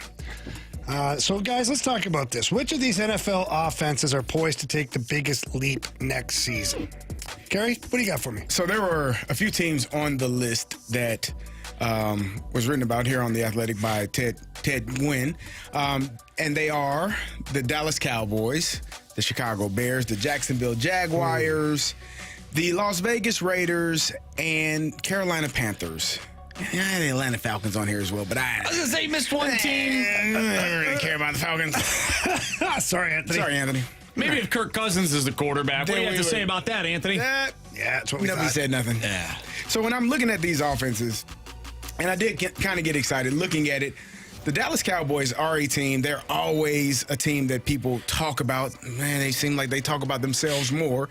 But they have done a very good job over the last couple of years in the draft. They've drafted first-round offensive linemen over the last 3 or 4 drafts. And then they made a huge trade with my Pittsburgh Steelers, bringing in George Pickens, which I think is going to help them tremendously because you got somebody opposite of CeeDee Lamb. That's the one thing that they haven't had, a consistent number 2 or 1B, whatever you want to consider it. And hopefully Dak Prescott can stay healthy. He's been a guy that's often injured. He missed, I think, 7 or 8 games last year, only played in 10, I believe. And so if he's healthy, you got 2 options at receiver. The running back situation is still kind of up in the air. They brought in Javonte Williams from Denver. I don't know what he has in the tank. And then they drafted Jaden Blue out of Texas in the 5th round. So I am excited about this offense. And I do think a healthy Dak and a healthy George Pickens and CeeDee Lamb opposite of each other is going to be really good for them. The running backs is where I'm like, okay, I could see the vision, but Javonte Williams, he's injured a lot. Yeah. Miles Sanders, what version of Miles Sanders are you going to Correct. get? And then you have Jaden Blue, who was good at Texas, but he's a rookie. Correct. You're going to rely on him. He's your 3rd running back at this point. So he might end up being the starter. He over could. those two. He because, like you said, Miles Sanders has a lot of years in the league. He's done, but I think he's past his prime of his career. For sure. Javonte Williams, we talked about, he's often injured.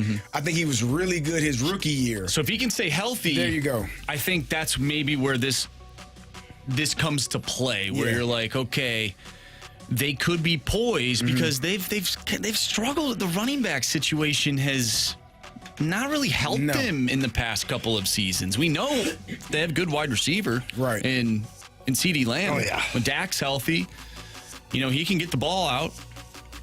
They were one of the best offenses a couple years ago. So where do you think they ranked in points for last year NFL rankings? Because this will help for me. This will help decipher whether or not they can take the biggest steps out of 32 teams. Yeah, I would say probably 20, 21. I was going to say 19. This man, get him a soda. 21st. Yeah. Wow. In the NHL. Yeah. Or in the NFL, sorry. Yeah. My bad. They'd have been dead last in the NHL. Dead last. So the Panthers were 2 behind them. And who else are we talking about? The Bears? The Bears. The Bears were 2, 3, 4, 5, 6, 27th. And who else did we say? The Raiders, 28th. Yeah. So all of those offenses. All of those offenses have the potential of taking big steps forward. Yeah. But if we're looking at the team to make the biggest step forward, for me, it's going to be the Chicago Bears. That's the second team I would have on the list. The only reason why I have Dallas ahead of them is because I trust Dak Prescott more than I trust Caleb Williams right now. But I think the people, the staff surrounding Caleb Williams and the upside of Caleb Williams, like if all things align correctly, that offense could be pretty damn good. And let's not forget who their coach is. I agree. I think Ben Johnson is going to do a great job with Caleb. My only concern is, like, you can have all the great staff, you can put all the pieces in place around the player. The player still has to be the one to go out and do the job. I've seen Dak, when healthy, do the job at a high level. He's the highest paid quarterback. It was just his time, but it's also warranted. Caleb, for me, he has a lot. Well, when you're next up, that's another debate for another time. When it's your turn in line, but it doesn't mean you're worth it. It just means it's your time. You're worth whatever they pay you, Jamie. Oh God, So with Caleb Williams, I think they have all of the things, the structure around him, I think, is much better than it was his rookie year. New head coach, offensive line has been upgraded. You brought in Luther Burden. You have some good receivers too, and you have some good receivers, some good pieces for you.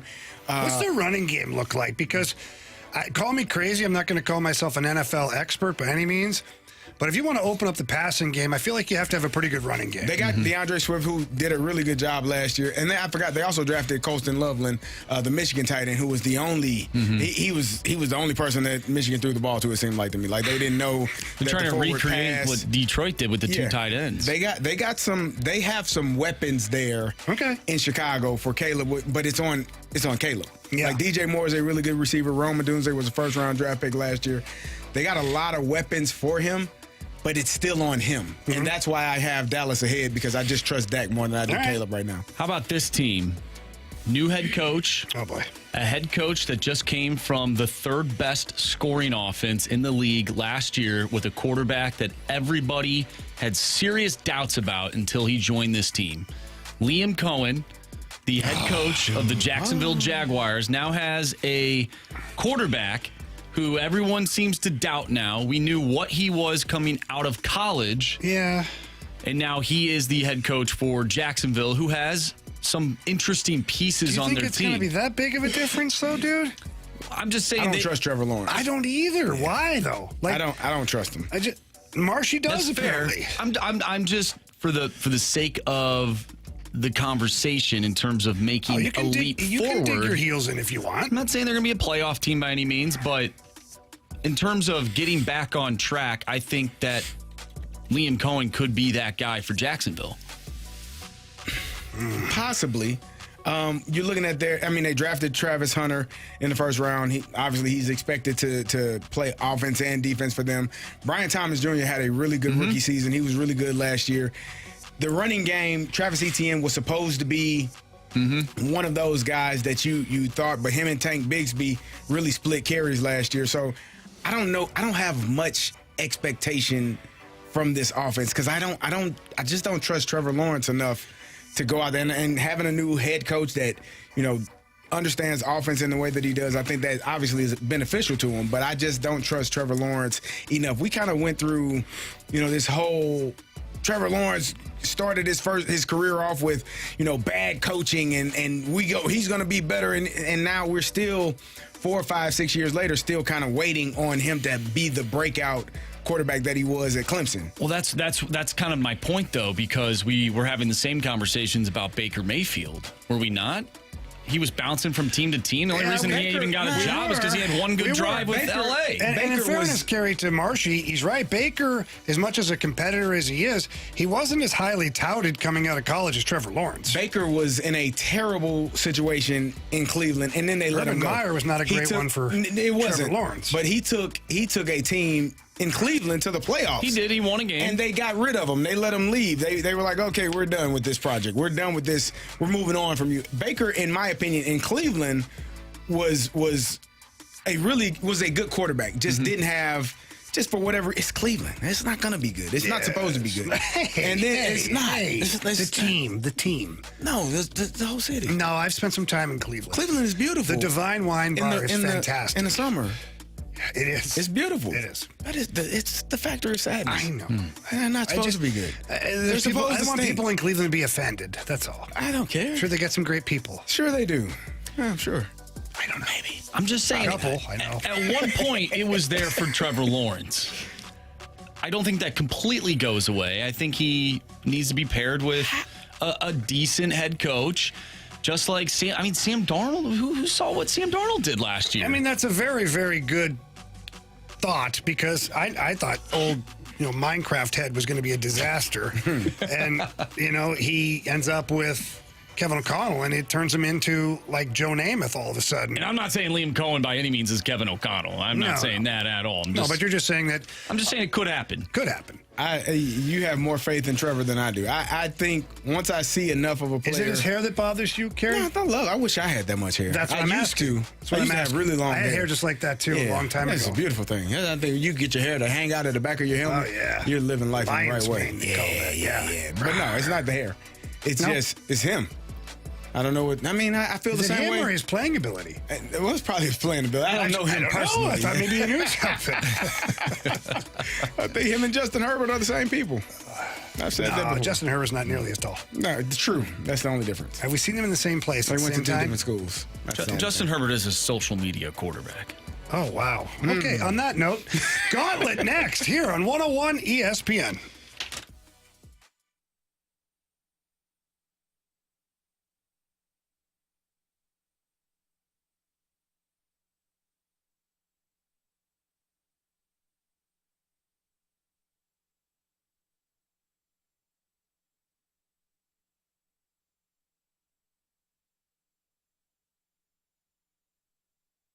Circus Sports, they have so many great contests available out there for you, and we've been talking about this one for quite a while now. There's two of them, actually, and they've got the Circa Million 7 and Circa Survivor that are going on from now until September 6th. You can sign up. There's $21 million in guaranteed prizes. That's unbelievable, by the way. And there's no rake. So if entries go above the guarantee, all the extra money goes into the prize pool. Now, the thing is, you have to register at the Circus Sportsbook in Las Vegas, Nevada. And that's not a punishment. Trust me. The Circus Sports Casino is fantastic. They've got the stadium swim outside, beautiful restaurants, the sportsbook inside. You're absolutely going to love it. And that's one way to enjoy that. But then once you register, you can control all of that in the palm of your hand. But you got to download the Circus Sports Illinois app. They've got great money lines on there. The best odds of any app that's out there. Super easy to download, very user-friendly. And it gives you that old-school Vegas feel when you're using the app. You're going to absolutely love it. And that's what Derek Stevens, the owner of Circus Sports, wanted for all of his customers. So please don't miss out on any of the action. Download and bet like a pro with your Circus Sports Illinois app today and join in on all the excitement. If you or somebody you know may have a gambling problem, call 1-800-GAMBLER or text ILGAMB to 833-234.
For Warriors, 4 categories, 1 challenger.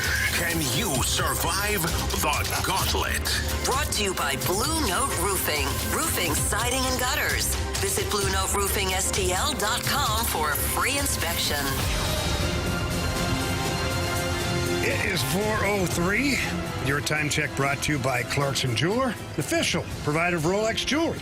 Carey Davis, Jamie Rivers, Andrew Marsh here. It is time for the Gauntlet, and we've got contestant, self-proclaimed VIP Pat. Pat, how are you doing, bud? I'm great. How are you? I'm good, thanks. So you've got your pick of Marshy, Carey, or myself today. Who would you like to play against? Well, I thought long about this, and my wife is a Hazelwood Hawk. Oh. And so instead of the other two, it's Carey Davis. All right. Oh, wow. Carey Davis. Good luck, Pat. Tell your wife, go Hawks. Go Hawks. Wow, I wouldn't like him talking to your wife like that. You know, you got to watch this guy, Carey Davis. Now, I'm almost ready. Hang on. Oh, yeah. I also have a Budweiser in hand, and it is in honor of my friend Jay Jr., King of Beer. All right, yes, Jay Jr., absolutely. Okay, buddy. Now's the time where you tell my guy Marshy to spin the wheel. Marshy, spin that wheel. There it goes. All right, what do you want today, Pat? I will not divulge. You're not divulging. Okay. Oh, well, yes. Now I'll say this. If it's football, I'm dead. Okay, it's not football. What would be your second choice after football? Well, if it's random, I lost to one of the cast members at random. Even though I got them all right, your other cast member did not need the options. So I'm hoping it's hockey. Well, Pat, I hate to be the bearer of bad news, but it's random, my friend. It is random. He goes, I don't want to divulge. And then he did. But the wheel had stopped already. The wheel knows, though. The wheel knows before he even had said anything. All right, Pat, there are going to be 4 questions. Each of them are worth 2 points unless you use the options. If you use the options and answer it correctly, it's only 1 point. Wrong answers are 0 points. And if you're tied after 4 questions, we'll have a tiebreaker, and we will get a winner here in the Gauntlet. Are you ready, my friend? I am ready. Let's go. Okay, random the category question number 1. In 1998, the hamster dance went viral before anyone was even using the phrase. That Dido tune first appeared in which of Disney's 70s movies? I know the answer to this. It's options. Yes, that's a good start, right? All right, was it Robin Hood, Pete's Dragon, or The Rescuers? Let's go with Pete's Dragon. I'm using my swag method again. Okay, and is that your final answer? That's my final answer. Thank you. Question number 2. Who created the Twilight Zone? Oof. Rod Serling. Final answer. Okay. Question 3. For many, A Brief History of Time first brought modern astrophysics into popular understanding. Can you name this best-selling book's author? Well, I have a name in mind, and shooter's got to shoot. I'm going to say Neil deGrasse Tyson. Okay. Is that your final answer? That's my final answer. Perfect. Question number 4. People specifically trained by the Russian Space Agency to work in space are called? Cosmonauts. Final answer. All right. I like these questions. They're certainly random, that's for sure. I feel like Bradford made these ones, though. For sure. All right, how you feeling, Pat? I'm hyperventilating. All right. We've got Carey Davis back in here. Carey, how's it going silence today, bud? It was cool. Silent-ish. Was there anybody in there? Jackson popped his head in. Oh, he did? You guys talk about the NBA a little bit? No, not today. Not today? Nah, I just talked about Jackson's talkative today. He is. He was kind of everywhere today. Chatty Cathy today. All right, Carey, the category's random. Oh, you my favorite. Better pack a lunch, my friend. Darn it. Okay, question 1. In 1998, the hamster dance went viral before anyone was even using the phrase. That Dido Dido tune first appeared in which of Disney's 70s movies? Oh, man. Yeah. That's a very good question, Amy. Options. Was it Robin Hood, Pete's Dragon, or The Rescuers?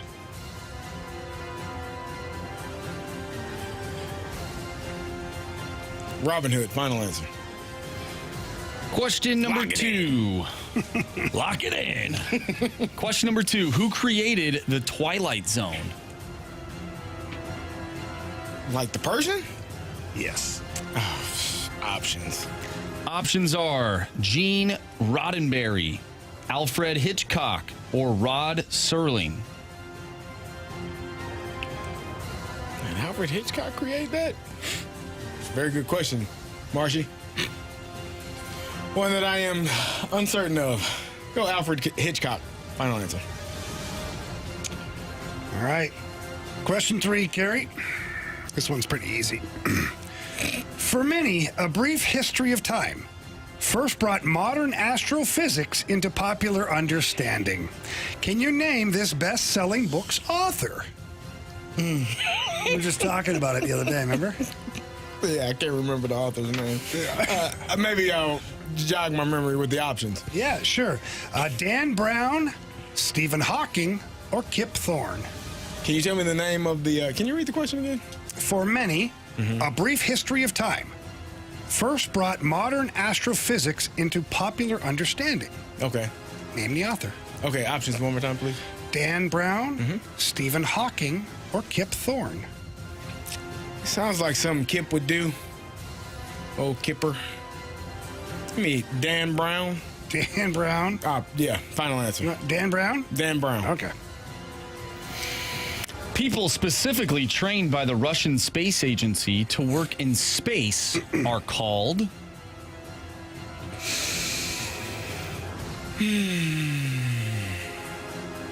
Options. Options are the Red Legion, Roscosmos, or cosmonauts. What? Would you like me to say those again? Yeah, please. Of course. We have the Red Legion, Roscosmos. I think I'm saying that correctly. It's Roscosmos. Roscosmos, or cosmonauts. Cosmonaut seems very not even close. B. Final answer. Roscosmos? Sure. Okay. Why not? I don't know. All right, let's go over these.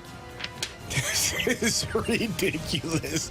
Who did these questions? I don't know. Oh, my God. People specifically trained by the Russian Space Agency to work in space are called what? Pat said cosmonauts without the options. Carey said Roscosmos with the options. Marshy, answer is... Yeah, Carey, it's cosmonauts. Never heard that before? Cosmonauts. In the 80s, that's all you heard from Reagan and that other space wars on the cosmonauts. All right, whatever. Nope, clearly. Okay, question 1. In 1998, the hamster dance went viral before anyone was even using the phrase. That dee-doo tune first appeared in which of Disney's 70s movies? With the options, Pat said Pete's Dragon. With the options, Carey said, Robin Hood. Answer is... It's Robin Hood. Hey. Robin Hood, 2-1. 2-1. Okay, question 3. For many, A Brief History of Time first brought modern astrophysics into popular understanding. Can you name this best-selling book's author? Without the options, Pat said Neil deGrasse Tyson, which was not an option, as we know. With the options, Carey said, yeah, give me that Dan Brown. He sounds like he shouldn't be on there. Give me that Dan Brown. Answer is... Yeah, it's Stephen Hawking. Stephen Hawking, guys, I think it's pretty self-explanatory once you had the options. Yeah. Just saying. Felt like it was too easy. Yeah. Sometimes easy is right. Yeah. All right, so we're 2-1 for Pat, headed into the final question. Who created the Twilight Zone? Without the options, Pat said Rod Serling. Carey, with the options, said Hitchcock, Alfred Hitchcock. Final answer. Ken's brother. Ken's brother, yes. Distant, of course. They're estranged. Sure. He was a strange guy, that Alfred. He sure was. Marshy, answer is? Yeah, it's Rod Serling. Pat. You have chosen wisely. Pat, you got him today. 4-1, buddy. Thank you. Thank you very much. Good effort, Carey. Ish. Good job, Pat. Now, will your wife be mad at you? For beating up a hawk? I sure hope not. She should be proud of you. Good job. All right, buddy. We'll have you back tomorrow. You'll have a crack at either Andrew Marsh or myself tomorrow at 4 o'clock. Very good, guys. I had a blast. I'm still hyperventilating, but R.I.P. Jay Jr. Yes, absolutely. Absolutely. R.I.P. Jay Jr. We appreciate you very much, Pat. Talk to you tomorrow. Right, Thank you. Good job, Pat. Man, that was tough, Carey. Those were not easy. I don't know. With the options, I think I would have gotten the Stephen Hawking, and I would have got the cosmonauts. I felt like that was too obvious. But I think I would have needed the options for the cosmonauts. I felt like that was too obvious. Yeah. Both of them. But the rest of it, no chance. No clue. All right, well, that's an L for us, which means Carey's going to find his way to the penalty box, which he loves very much. And while he does that, we're going to go to break. But when we come back, is Oli Marmol finally able to manage the way he wants to? Or is he still a puppet? I guess we'll find out right here on 101 ESPN.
Johnny Londoff, Chevrolet, best in the business. I've been a customer for over 25 years, and now my kids, my girlfriend, all my friends, I guide them over to Londoff Chevrolet for a couple of reasons. One, they've got great inventory on their brand new and pre-owned vehicles. But two, the most important part, unbelievable customer service. Whether you go to the Florissant, Missouri location, which is the original, or you go to the brand new Londoff Autoplex out in St. Peters, you're getting that same great customer service. They want you to be happy with your vehicle. They want you to have a great time with your vehicle, and then they want you to come back again and purchase your next vehicle. Tell your friends about it. That's how Londoff Chevrolet has been in business for over 80 years, not just with great deals and great vehicles, but especially with great customer service. And that's what I expect when I go to Londoff Chevrolet. And they do that so well. They take great care of you no matter what your price range is. You know you're going to get treated like a valuable customer. And that's important to me as well. So please visit either location. Again, the Florissant, Missouri, or the Londoff Autoplex out in St. Peters. If you walk in, tell them Jamie Rivers sent you in. They know I'm sending you in there. Let them know that you heard it here on 101 ESPN. But if you can't get there in person, they make it real easy to get there online. Visit Londoff.com or LondoffAutoplex.com. Are you kidding me? Johnny Londoff Chevrolet.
I'm here for the players. Like, I show up every day, and I want to make sure that a couple things happen, that my staff knows I have their back, and that I'll do whatever they need in order for them to do their jobs well, and that the players know that I have their back. And whether they're in a good run or a bad run, man, that we're there to come alongside of them and do this together. So to continue to move in the right direction has been really good. It's so much easier to do life when you can just be yourself, and that's what I'll continue to do. I've woke up for the last 19 years trying to make this org better, and I'll continue to do that. So I'll keep focusing on the staff and the players and let that play out however it does, man.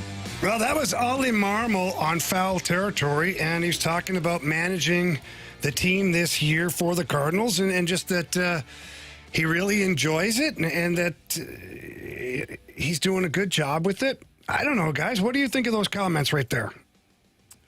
I think he is doing the best job that he can do with the team that he has. I think coming into the season, the expectations were extremely low.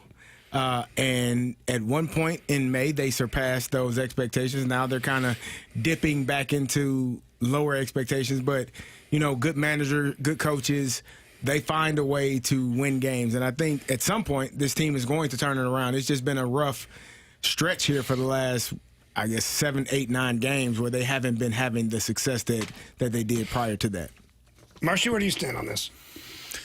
Yeah, I think he's doing a decent job. I don't disagree with him being all in for this team, for this organization. From what I hear, all the players love playing for him.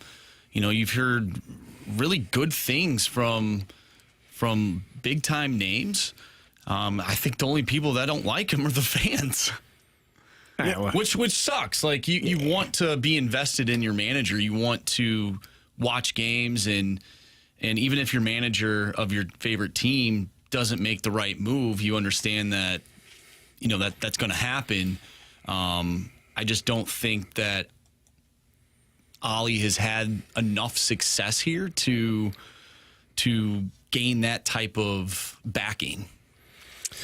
Do you feel like he has had a team to have had enough success? I think 2022 was the last time that he had that was Albert that did everything. Well, and that's part of the conversation. Even though Albert only had 21 home runs. Ridiculous. But I think that series against the Phillies, people started to question a lot of his decision-making. And not much he can do when Helsley throws a watermelon over the plate.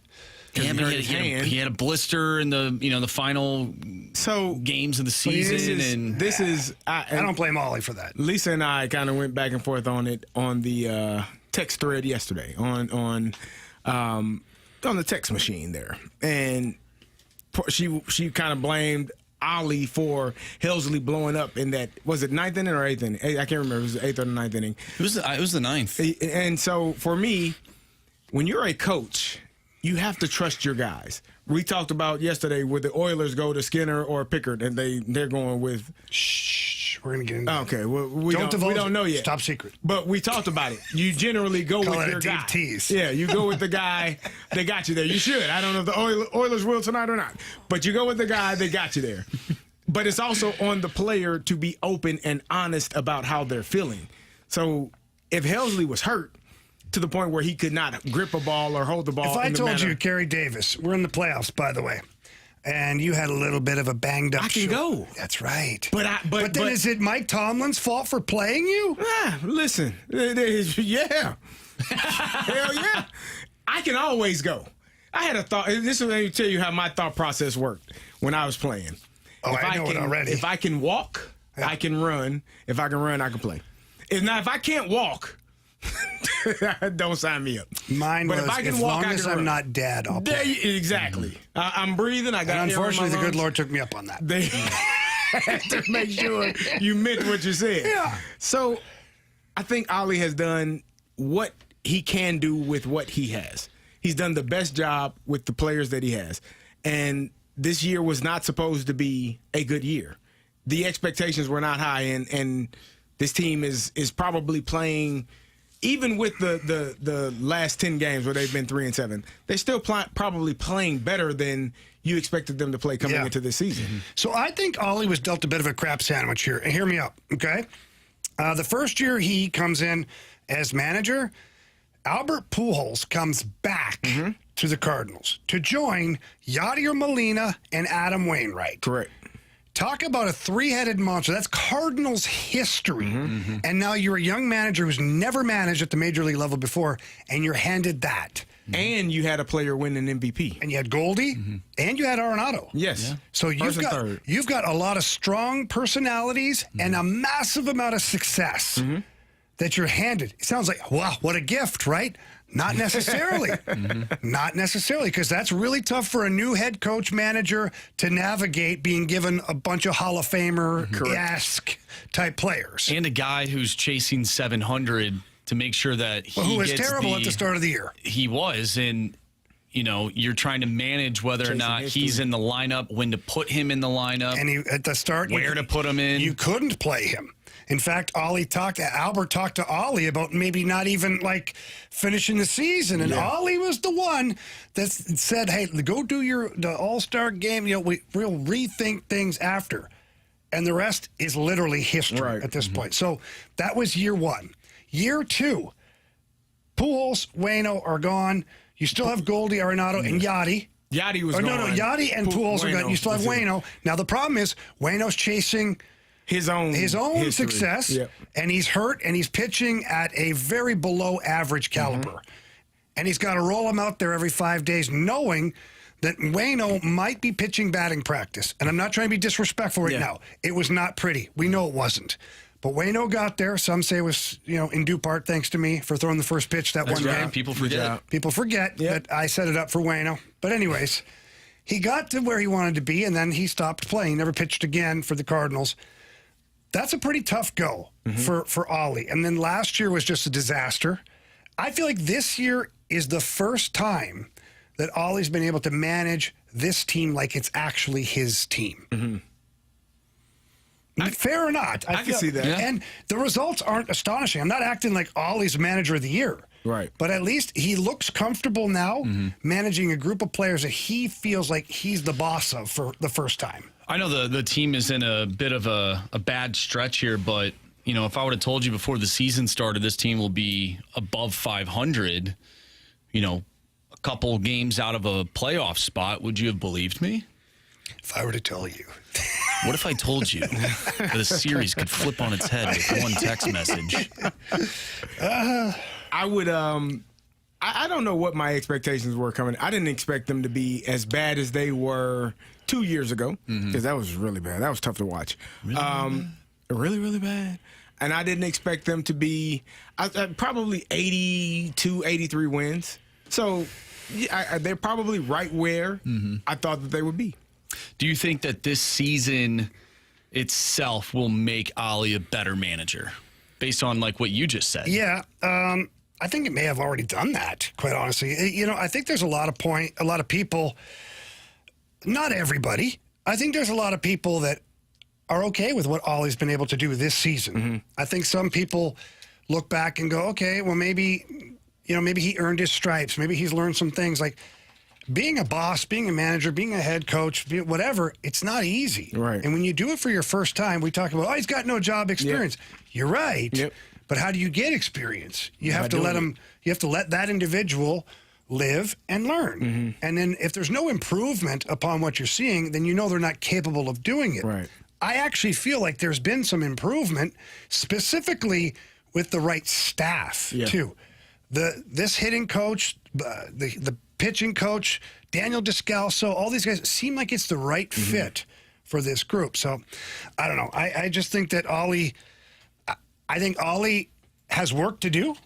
Again, I'm not giving him manager of the year, but I also feel like Oli's growing at the same time with the group, and sometimes that's really beneficial long term. I agree. I think at some point you still need to add, you got to always be adding or better players, or those players that are here have to continue to grow and get better.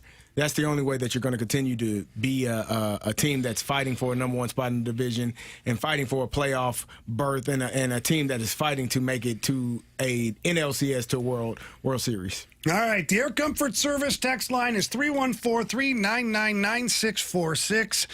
We're going to have part one of the Sports Six Pack coming up next here in the Fast Lane.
101 ESPN Sports Center. I'm Andrew Marsh. It's time for a Sports Center update driven by Johnny Londoff Chevrolet and Johnny Londoff Autoplex. The Cardinals take on the Chicago White Sox tonight.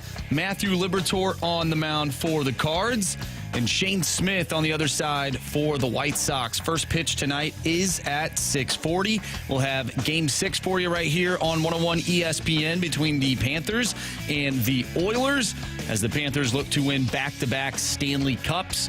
Pre-game for that one starts at 6:30. Puck drop is at 7. We have our Sports Six-Pack coming up next, so get your questions in to the Air Comfort Service text line 314-399-9646. Sports Six-Pack is next. I'm Andrew Marsh, and the Sports Center update is driven by Johnny Londoff Chevrolet and Johnny Londoff Autoplex. See them at londoff.com. Chevy, together we drive. Are you kidding me?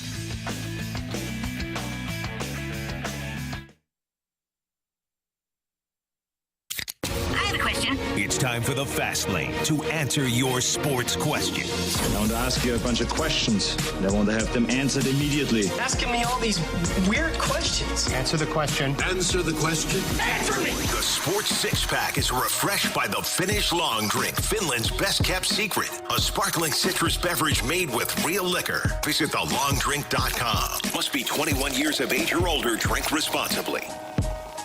Welcome back here to the Fast Lane. Carey Davis, Jamie Rivers, Andrew Marsh.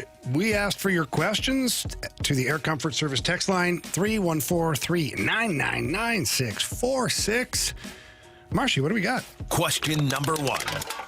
First question comes from ThrillFan22. CD, would you rather full back dive from the 1-yard line for a Super Bowl win or pancake a linebacker from your 5 to break a 95-yard touchdown for the running back for a Super Bowl win? Can I answer? Sure. I'd like to punch it in, sir. Give me the 1-yard dive. Pancake a guy so he can get the glory. I'll do it. It's a hell of a thought. But if you're asking me which one I'd prefer, give me the damn ball, coach. Let me go score from the 1-yard line. I prefer a 95-yard run for the touchdown to win the game. But 1 yard is fine. Yeah. Score's a score, baby. Score is a score. Hey. Get in the zone, baby. That's an interesting question. Touchdown. Like, Jamie, would you rather score the game-winning goal in overtime or knock the guys, take the puck, and make the secondary assist to the assist? Or block a shot with your face, and your partner scores a goal. There you go. Which one do you prefer? I'd rather score the goal myself, thanks. Me too, man. Yeah. Okay, so here's a different scenario. Oh, here we go. We're playing the back of the bus game in real life. Let's say that it's Game 7 of the Stanley Cup. Would you rather score in the manner in which Connor McDavid did in the Four Nations face-off to win that game against the United States, or would you rather be the primary assist fella who makes an incredible move such as Connor McDavid did earlier in this Stanley Cup and feed it over to your teammate who then scores the game-winning goal? Jamie? Yeah, so 30 years from now, when we talk about the Four Nations tournament, we're going to talk about Connor McDavid's overtime winning goal. We're not going to talk about Mitch Marner's great pass to him. Well, nobody likes him anyways. So. I know, but you know what I'm saying, right? Like, I mean, it wasn't that great of a pass. Connor McDavid's was insane. Yeah, but you're still going to remember that Leon Draisaitl scored that game-winning goal. Yeah, that's fine, but when I'm watching the highlight, I'm watching because of Connor McDavid and the ability to 30 years basically break ankles. 30 years. Give me the goal. I'll take the goal. That's for fair. 200, Bob. That's fair. Give me the goal. Okay. Every time. Question number 2. Hey, boys, it's Lou. Hey, Lou. Sweet Lou. My question is, why is Nolan Gorman sitting when he's the hottest hitter on the team currently? Thanks. Jamie, enjoy your day. Did you text that in? Is that your phone number? That's my alter ego. I call myself Sweet Lou on the side. Okay? You know what's been funny about today? We've had 2 positive Ollie segments, followed by, why is Nolan Gorman not playing today, Ollie? Well, I can't forgive Ollie for that, and I won't. I won't. Never? Well, not right now. Ever. That's a long time, Carey. It is a long time. It's a long time. But You had a day off yesterday, and Nolan Gorman is, like, by far your best hitter since May 26th. Like, I know it's not been a month, but May 26th, it's not like he's only had 1 or 2 games. He's mashing right now. You're playing a team that is not good, that you want to make sure you beat, and it's a righty on the bump, and Gorman hits righties very well. Yet he's not in the lineup. But Nootbaar, who can't hit anything right now, is playing. You don't understand how the metrics work. They got to get that guy going. The metrics say that Nootbaar is like Shohei Ohtani and Aaron Judge and Juan Soto all wrapped into one. If you got that guy on your roster, you damn well don't sit him down. So just whatever. Need you to pay attention to the metrics. Carey, I don't care about the metrics. The expected hits. I don't care about his WAR, okay? Me either. It doesn't make any sense to me. And for that, I hold Oli fully accountable. Wow. All right. Take that, Oli. Question number 3. This one comes from the Water Boy. If you could participate in one non-Major 4 sporting event, what would it be? The Indy 500, the Masters, Wimbledon, July 4th hot dog eating competition. What would you guys choose? I was going to say, I thought the Super Bowl was fun. I like to play. It's a non-4. Oh, non-4. Yeah, so see, hockey, I didn't baseball, listen basketball, properly, Carey. football. You didn't have your glass. Oh, you did have your glasses. He did. He Well, had that's them shocking. on and couldn't hear. He wasn't paying attention. There's a difference between listening Fiddling. and hearing. Yeah, you're right. You're right. I'm going to go Olympics. I want to win. I would want to win. It doesn't say you're winning. It just says you're competing. Well, if I'm competing, I'm winning. What the hell are we talking about? Yeah, I mean, there's nobody else's training for sure. Not training like me, Jamie. I want to win. I want to compete. Screw that. Give me the Indy 500. You want to drive fast? Oh, do I ever? Go fast? I want to go fast, baby. That's not bad. I do That's a good that. one. Love that. There's like 200,000 people watching. You want to do soccer? There are millions, soccer's billions great. of Give me people the Indy watching 500. the Olympics. That's great, Carey. Yeah, and then you be done in 9 seconds. Running 100. Oh, I didn't know what you were talking about. 9 seconds. I heard that about you. Yeah, run fast. Run fast. Yeah, that's funny. I think I'd choose the Masters. Oh, boy. Kidding me? Oh, boy. What? Country club boy over here. Oh, my gosh. Really? There's one person that sits in this chair every day, Monday through Friday. He's country club boy. Don't talk about Tanner like that. Hey, what are you doing? T-Bone's a great guy. T-Bone's far from country club. Come on now, we know that. You know? He's from the backwoods of Illinois. Mm-hmm. I'd totally go the Masters, though. Prestigious event. The Indy 500 is pretty prestigious, too. You don't like the Masters. But you don't get a fancy jacket. You don't get a fancy You get a nice jacket. big-ass trophy. You could probably buy your own milk jacket on your head. Better color than green, too. Yeah. It's a good question. Plus, I like the golf. Like, I actually enjoy golfing. I've never done any of those other things. I golf. Except for eat hot dogs. I've And I don't know how many I could do. I want to do something I don't do. You want to drive fast? I do drive fast, but not that fast. You Like cut that. people off. Well, some people are bad drivers, Carey. Some people don't deserve what they receive on the highway. Teslas think they own the road, you know? So, speaking of golf, we didn't get to this yesterday, but the U.S. Open, the winner, J.J. Spawn, was the only person to shoot under par. What do you guys think that you would shoot at Oakmont? Did you see? Now? Did you see if the course right condition? now got out of this chair and went and golfed that golf course? Did you see the rough? I'm asking.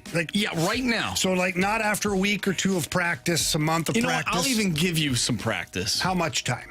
2 weeks. Okay, so Where you're hitting range balls, you're Yep. maybe getting out there and a few times playing I'm 18. throwing the ball basically into a cornfield because I got to work on that tough rough that they've got there.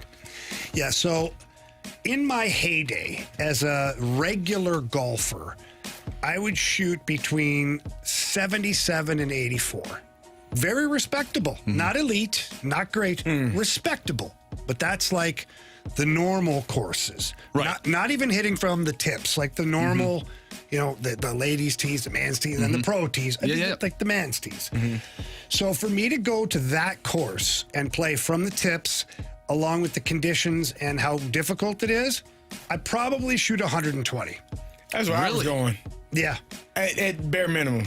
I think so. Like, it wouldn't even I think be. like if you got off the rails, it would be bad. Like Marshy, think about. I think you guys are being generous to yourselves right now. What do you think it'd be worse? Oh Okay. yeah. All right. Probably. Yeah. I'm fine with that. I thought you were gonna say better because I was like, no, listen. No. Like at let's say it's Meadowbrook, beautiful course. If you hit it into the rough at Meadowbrook, you can work your way out For sure. No problem. You're not working your way out of this crap. Not us. Those guys are. Not us. Yeah, no. I'm shooting the 200s. Oh, I think you're being a little bit. I don't know, Jamie. I think you're being hard on yourself, Marshy. I'm talking about the rough. Did you see the greens as well? The greens are like parking you lots. Put the ball 5 feet away from the pin, and it would be then 100 feet from the pin.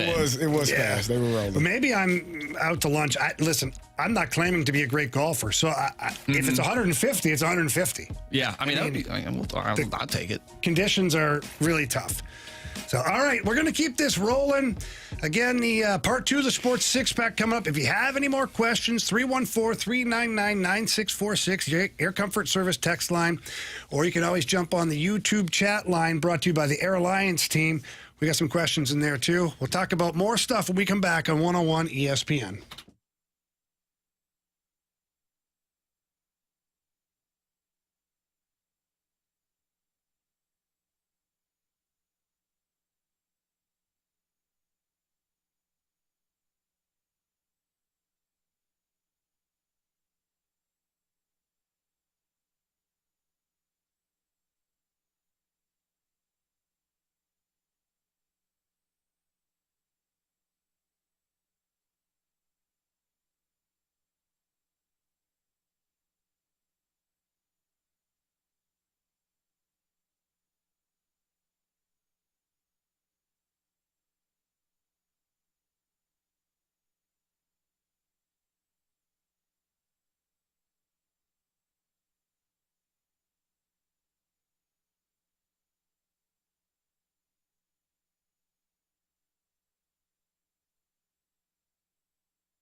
It's time for the Fast Lane to answer your sports questions. I want to ask you a bunch of questions, and I want to have them answered immediately. Asking me all these weird questions. Answer the question. Answer the question. Answer me! The Sports Six-Pack is refreshed by the Finnish Long Drink, Finland's best-kept secret. A sparkling citrus beverage made with real liquor. Visit thelongdrink.com. Must be 21 years of age or older. Drink responsibly.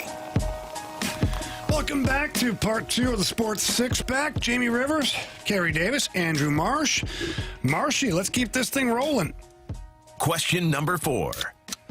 All right, next question comes from the 618. I'm sure that this has been asked before. Maybe it hasn't. I can't remember. Seems like we can't remember a lot of things. But what was your guys' welcome to the NFL and or NHL moment? Thanks, GOATs. He called you guys GOATs. Wow, thank you. Appreciate that. My welcome to the NHL moment. Or even radio moment, too, that was also included. Oh, yeah. Radio, it was, we got to interview George Foreman, which I thought was really, really cool. This was years ago. Oh, I was like, no, we didn't. No, not us. Yeah, I'm talking like when I first started, I was like, oh, that was really We don't have cool. to be mad about it. I'm sorry. I apologize. I know you. I know how you get. I was just asking. I thought maybe I missed something. Oh, I mean, never mind. It could have been during hockey season. I don't know. Oh, really? It wasn't a pre-show meeting? Wasn't an Illini away game? No? Oh, okay. Nah. See what you had here. Yeah. So radio, Okay. that was pretty cool for me. You writing that down? Well, you better believe it. I'll never forget it now. NFL, I told this story, like my welcome to the NFL moment wasn't like a hit or something happening in a game. It was in practice. I was with the Indianapolis Colts. I was in the huddle. This is 2004. They were just coming off of an AFC championship game loss, I believe, the year before. And I'm standing in the huddle with the starting offensive line, starting tight end Marcus Pollard was there. Edgerrin James was right next to me. Peyton Manning was at the end of the huddle. Reggie Wayne, and I'm like, wow, man, if Marvin Harrison joins this huddle, I'm in the huddle with the Indianapolis Colts, the starting offense. This is crazy. So I'm watching. I'm just paying attention, and Marvin is kind of talking to the coach. He kind of jogs into the huddle, and I am in awe. Like, I'm like looking around the huddle like a kid. This is my rookie year. I'm in practice with all of these future Hall of Famers, and I'm like, oh my God. And as I'm looking around, I hear, ready, break. And I realized I did not hear any of the play whatsoever. I had no clue what we were about to do. Oh, no. I went from like so excited to sheer panic. Terrified. Oh my I'm God. going to get Edgerrin James killed here. And so I just look, what's the play? What's the play? And Peyton was like, you do. He just told me exactly what. He didn't even tell me to play. Just told me what I was supposed to do. He's disgusted with you. Yeah. And so I realized, I was like, okay, I should pay attention at all times and not be enamored by what's going on around me. So that was my welcome to the NFL. Like, always be locked in. Yeah, that's But it awesome. was a really cool moment for me. Yeah, so me too. When it comes to the NHL, like obviously your first day of training camp's kind of cool. Like I'm walking around the locker room and you see like Brett Hull, Brendan Shanahan, Curtis Joseph, But like it's weird, I wasn't enamored in that moment. I felt like I should be there. Like I felt like I belonged there, which is probably crazy thinking. But I was like, oh yeah, these are just players, But then later on, my rookie season, when we traded for Wayne Gretzky, meeting Wayne was obviously super cool and whatnot, but that wasn't like a big moment. It was. I'm not underselling it. But then I remember there was a national anthem home game here at Kiel Center is what it was called then. And the song is playing, or they're singing it, and I just kind of look, and it's Gretzky, Hull, Shane Corson at the time, Al McInnes, and me, like lined up on the blue line. I was like, okay. This is pretty sick. Like, this is pretty, like if my parents or my buddies are watching the game right now, like they're probably going crazy. I'm lined up with these guys. What's funny about it too, and I love telling this story, is there's actually a picture of that. Yeah. I have a copy of it. It's fantastic. However, the copy of the picture that circulates has me cut out of it. If you see that picture online, whatever, it's everybody except me. Wow. I'm like, really? Why you got to do me like that? Like, I get it. But no, that was kind of my moment of holy crap. Like, this is really neat. Yeah. Question number 5. This texter knows how to get this room riled up. Oh, boy. From the 314, if Jamie and Carey swapped sports, each in their prime, who would be better at the other's sport? Jamie would be much better. Not fair. I mean, like 100 times better. I can't even get on the damn ice. It's really not a tough one. You could be the worst player out there and still be better than me. Because I can run. You can run. You can at least run, catch, run into somebody if you need to. You could have played DB. You could have played receiver. You can catch the ball. You would be much further advanced in football than I ever will be in hockey. That's a tough one. Yeah. No, you could play quarterback. You could do whatever position you chose would be much better than me in hockey. Oh, yeah. Because I can't even stand up on the damn skates. Yeah. It's it's kind of an issue, right? It's a huge issue. Yeah. Are you checking that out there, buddy? I think I might have found it. Were you guys wearing white or blue? I'm assuming white at the time. There was a white. There's a white one, and there's a red one too. A red one? Or a blue and red, the clown jerseys. Yeah, the clown jerseys. Yeah. Your favorite jerseys. I wonder if, that probably was the starting lineup for a majority of your games, though, right? Those guys, yeah. Yeah. Not me. I wouldn't sell yourself that short, right? No, but yeah, that is. That might be you in the reflection of the glass. I think the one, go to the second column right there. Zoom in on that one. Yeah, that could be it too. Could be it too. You got a glimpse of like your arm. Yeah. There's my glove in the picture. That's awesome. Yeah, baby. Street cred. All right. So Waterboy says CD would be a bench warmer. No, I wouldn't even be on the team.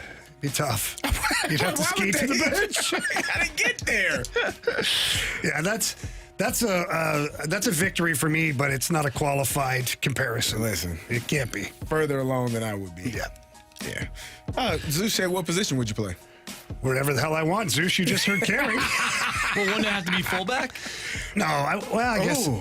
Yeah. I can handle that. Ish. I mean, ish. Got big ass and legs. Get low. Get low. And get low.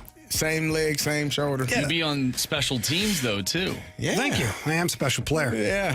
Special teams. Special teams is easier now. Special teams I could play. It was different. It was war then. Oh, yeah. my gosh. I think the wedge coming at you with my size, I'd probably have to be like maybe a cornerback or a safety. That's what I could see you as a corner. Or I'd love to be a safety, so I can just kind of pick my poison. There you go. Be a shark lurking in the weeds. Much better. Trust me. Yeah. It would be hard. think that I'd like to play a position I could actually probably play. I do want to be the e-bug one day. I do need to learn how to skate. We are going to have. I'm serious. We are going to have a video session one day. I want to get to it. We get out on the ice and we do some shooting. I want to do it. Yeah. Maybe get Carey to get his first hockey fight. Oh, yeah. I'm dropping the gloves. I can't skate over there to you. You got to come to me. But the damn gloves are dropped. And you say Twister? Come on. Remember, Carey, it's stick, gloves, shirt. I learned that in a documentary once. Yeah. Okay. I think you'd be surprised at some of the technical stuff that goes on. I'm sure. In a hockey fight. I'm sure. That you have to be good at. Or you're spitting teeth. Have you ever... Now, this would involve you getting in a fight off the ice, of course, but have you ever considered, let's just say you were in a fight, would you use your hockey fighting technique in a fight, let's say on the street? No chance. Like if you're grabbing the guy's shirt and then jabbing him in the chin. Way different on the street. I ain't grabbing a shirt. That's that. Why would I grab a shirt? Now that hand can't be used. Yeah. Screw That's that. fair. I'm throwing both hands. I'm throwing kicks. I'm throwing headbutts. Okay. You name it. No chance of me grabbing. If somebody thinks that, then that's to my advantage. Because I ain't grabbing crap except maybe your soul. Ooh. Very scary. Yeah. I'm just being serious. Question number 6. From a 636, that the Cardinals are going to make a move at the trade deadline to add to their current things roster. I don't think things was supposed to be there. Add to their current roster. Do they go pitching or offense? And who might that player be? Thank you. That's from Robbie. Yeah, I don't really care about adding to the offense right now. Adding to the offense is for a team that's contending, to me. Like, you're adding those pieces because you're like, we're in the win now.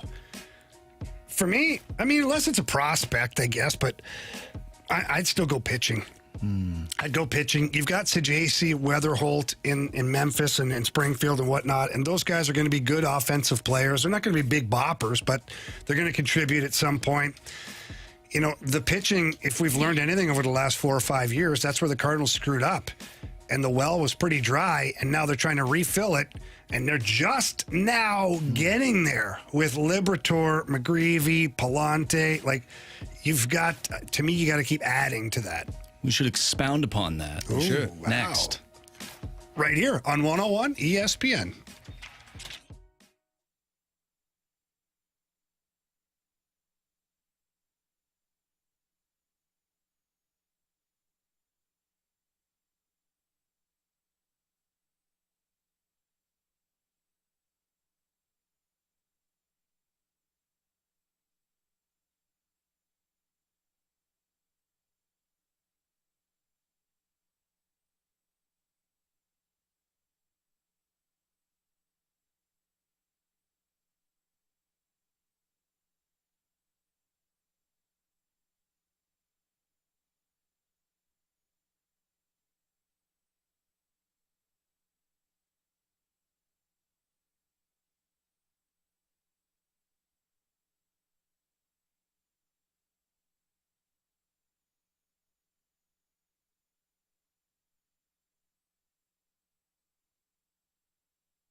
Jamie Rur's back with you here.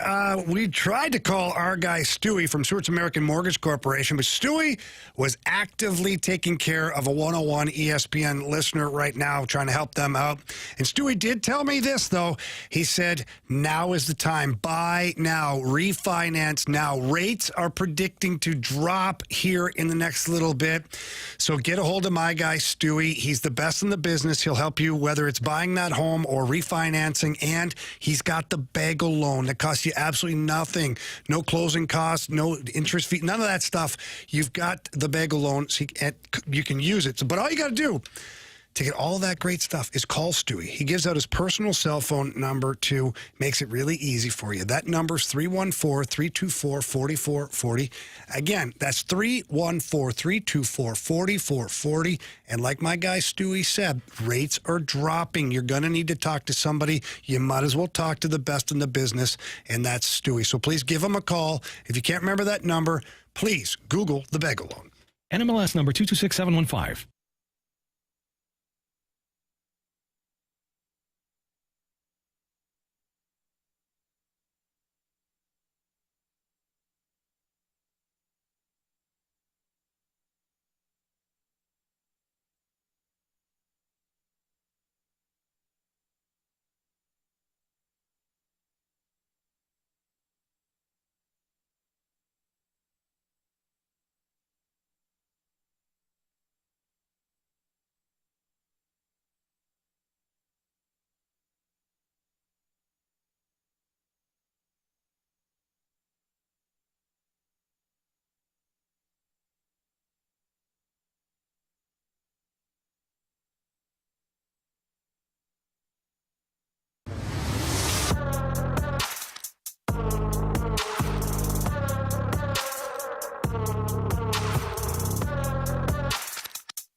Welcome back here to the Fast Lane. Right before the break, we talked about, what the Cardinals might go looking for at the deadline. And my guy, Carey Davis, he came in here today and he had this on the sheet and he was fired up about the Cardinals and the deadline. Carey, what do you got for me? So I was reading an article on MLB.com that was interesting. It was talking about all of the needs for the deadline for each team, and he went through the AL Central and AL East, and I was just scrolling and perusing, and I got to the NL Central. And our St. Louis Cardinals, and it said, well, let me go down. They said the Brewers, they need power at the trade deadline. The Cubs, rotation reinforcements. Pirates, controllable major league hitters. Reds, an impact bat. Okay, right? Interesting. Now, everybody has their own needs. Yeah. I got to the Cardinals. And when I read what it said, I instantly became frustrated. Oh. I became hot. Because for the Cardinals, it says they need pitching or prospects. Now, Jamie. Pitching or prospects? Pitching. Or pitching prospects? Probably both. Okay. Pitching or I just want to know what we're up prospects against here, Carey. For the trade deadline. Mm-hmm. And I got frustrated. I asked you all, how many years have we said that the Cardinals need pitching? Quite a few. How many years do you have to go with having the same needs not being met before you become extremely frustrated? Yeah, so, but I'm with you. Okay? you picking up what I'm putting down? 100%. You can only go so long without having your needs being met. Yeah. Before you start getting frustrated and you Very tend to much go so. in a different We're direction. still talking baseball, right? Sure. Okay, just checking. Sure. So, as far as the Cardinals are concerned, yes, you're 100% right. But here, Alex, I'll do my best to try and explain what I think has happened. Okay. And I believe we've talked about it before. I know Anthony and I have talked about it before. So the Cardinals kind of got away from pitching for a little bit, and they tried to go with some of the offensive players, like the positional players. Mm-hmm. That's when they went with the Gorman, the Walker. Like, they're looking to get the boppers. They thought they had the pitching with guys like Dakota Hudson. Like, they thought they had the next wave, but none of those guys were any good. So what happened is it sent the Cardinals into a spiral, because then that's when they started the retread stuff. Mm-hmm. They started bringing in older pitchers, the John Lesters, let's fill the voids with all this stuff. Mm-hmm. And they're just now, in my opinion, this year, next year, and then the year after, they're just now going to put themselves in a position where that young pitching finally is back. Mm-hmm. And we saw it this year at Liberatore, Palante, McGreevy sitting there on the outside, kind of looking in. Graceffo, we've seen a little glimpse of him. Quinn Matthews, Tink Hence. We don't know what the ceiling is for some of these guys, but the Cardinals are just now getting back into that next wave of young pitchers. That's their fault, because they got it wrong. With the last wave of young pitchers, they got it wrong. And for that, they paid a price. And the price is, since then, we've had just a hodgepodge of whatever we've got left. So the reason why it bothered me is because you look at the rotation right now. Obviously, you got Sonny Gray, who's going to be here. You got Liberatore, who has done a really good job at times. You got Palante, who's also going to be here under contract. Then you got Fetty, and you got Miles Michaelis. And you got Steven Matz, who kind of fills in that role when needed, break glass when needed, right? He's been fine. He's been good in that role. But then you have next year, where you're looking at, okay, well, who's going to fill those 2 spots or 3 spots, whatever Matt's is. In Ideally, it's 3. Because you got Fetty, Michaelis, Matz. Correct. Because your rotation would have, to start next year, to have Gray, Liberatore, Palante. Mm-hmm. Okay. So if the need for the trade deadline is pitching and prospects, you can probably make it a 2-for-1, kill 2 birds with 1 stone. Now, we don't want to kill any birds. It's just a saying, Jamie. You know, it's like the bird's sick. It's like throwing the baby out with the bathwater. Yeah, I never understood that. Yeah, we talked about it. I don't know anybody ever throw a baby. The water away, gets dirty. It's hard. The baby was the last one to bathe. It was hard. You don't want to throw the baby out. How dirty was the water? It had to be really dirty if you didn't wash. Multiple people Wouldn't you taking feel baths. the weight of the baby too? Maybe not. I don't know. Either way, so if you need pitching and you need prospects, and you have some pitchers that are on expiring contracts, like this is extremely important, and but I don't feel like there's a sense of urgency there. Why not? Because, well, we talked about this. If you continue to not get your needs met, Jamie, eventually you get very frustrated. Eventually you're going to want your needs met. And you're going to have to get it met. You have to go somewhere else. You're going to have to go somewhere else. So if you continuously go down this path, then people go elsewhere. They find other things to do. So at some point, it becomes extremely important. I feel like we're past that threshold of the importance of having great pitching or having great prospects. And I won't even say prospects because I think the hitting prospects have come up and they're doing what they're supposed to do. And there's more in the pipeline. And there are more there. So, but the pitching for me is something that needs to be done sooner rather than later. And how do you get that done? So what makes you think right now, and I'm just curious, what makes you think that right now the Cardinals aren't thinking that way? I don't know. I mean, because nobody really, like we know this, nobody's going to be out at a press conference right now saying, by the way, we're looking for pitching and prospects. Because then that just, teams know that, okay, we can fleece the Cardinals because this is what they're looking for. I don't know that they're not looking for that, but I think this notion that we've kind of gone back and forth with for the last, 3 to 4 weeks about what they should do at the trade deadline. Some people, they need to stand pat. They need to buy at the deadline. Some people, they need to sell. I think that ship has sailed. Based on how June has started? Yeah, although I will say the next lineup of games here, what would we say? They have like 6 games that are coming up that are very winnable games here. They have obviously they're with facing the White Sox for 3 games, and then they take on who do they take on next? Cincinnati, isn't it? Yeah, I think it is the Reds. They get the White Sox at home in Chicago, Cincinnati at home, and then the big 4-gamer against the Cubs. Correct. You could easily win both of those series against the Sox and the Reds. And then you're right back in the middle of the conversation of, don't sell. Yeah. I think you do it anyways this year. I think it's a terrible idea. I don't think you hang on to Michaelis. I don't think you need to. I think that right now, if you traded Michaelis, you could replace him with McGreevy. I just do. Eric Fetty, oddly enough, that's going to be the more difficult one. And hear me out. Maybe if you're close to a wild card spot, or don't say it. Hear me out. You didn't. I'm taking Carey, my earbuds out. Okay. You have to let me finish. You never let me finish. You know that's selfish of you. Okay. I apologize. We talked about this. If you're close, okay, I think you trade 2 of the 3. And hear me out. Okay. So if for some reason you get a better deal for Michaelis and Fetty, you trade them, you promote McGreevy, and you bring Matz back into the rotation. Okay. So any combination of that. So then if you get a better deal for Michaelis and Matz, you keep Fetty and you move McGreevy. Like, you see what I'm saying? You figure out a way. For the starting rotation. Because you can't just pillage your rotation if you're close. But you can't pass up the opportunity to trade up a couple of those guys away and get something for them. I agree with that. I think see, that's why you have to let me finish. Sometimes it's good. You're right.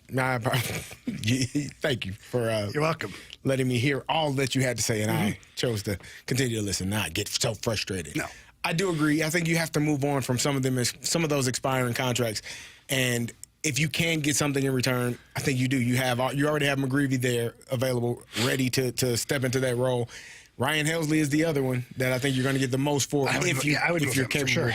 So I'm with you. Just the fact that I continuously see pitching as a need for the St. Louis Cardinals becomes very frustrating. So I just wanted to pick your brain on that and see how you felt about it. We're pretty close to the same spot on this. All right. Pretty close to the same spot.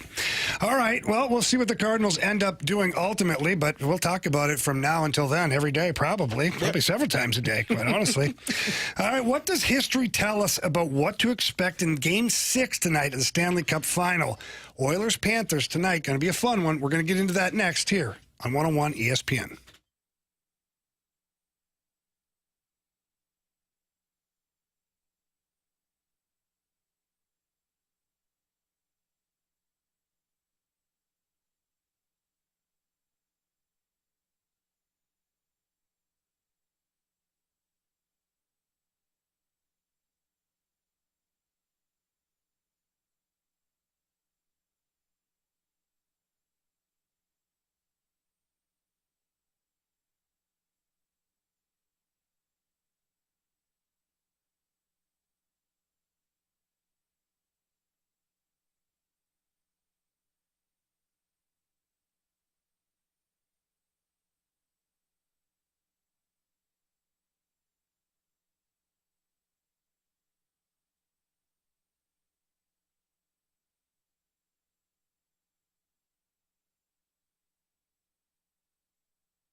It's a fast lane here, 101 ESPN. We've got Game 6 tonight, Panthers and Oilers.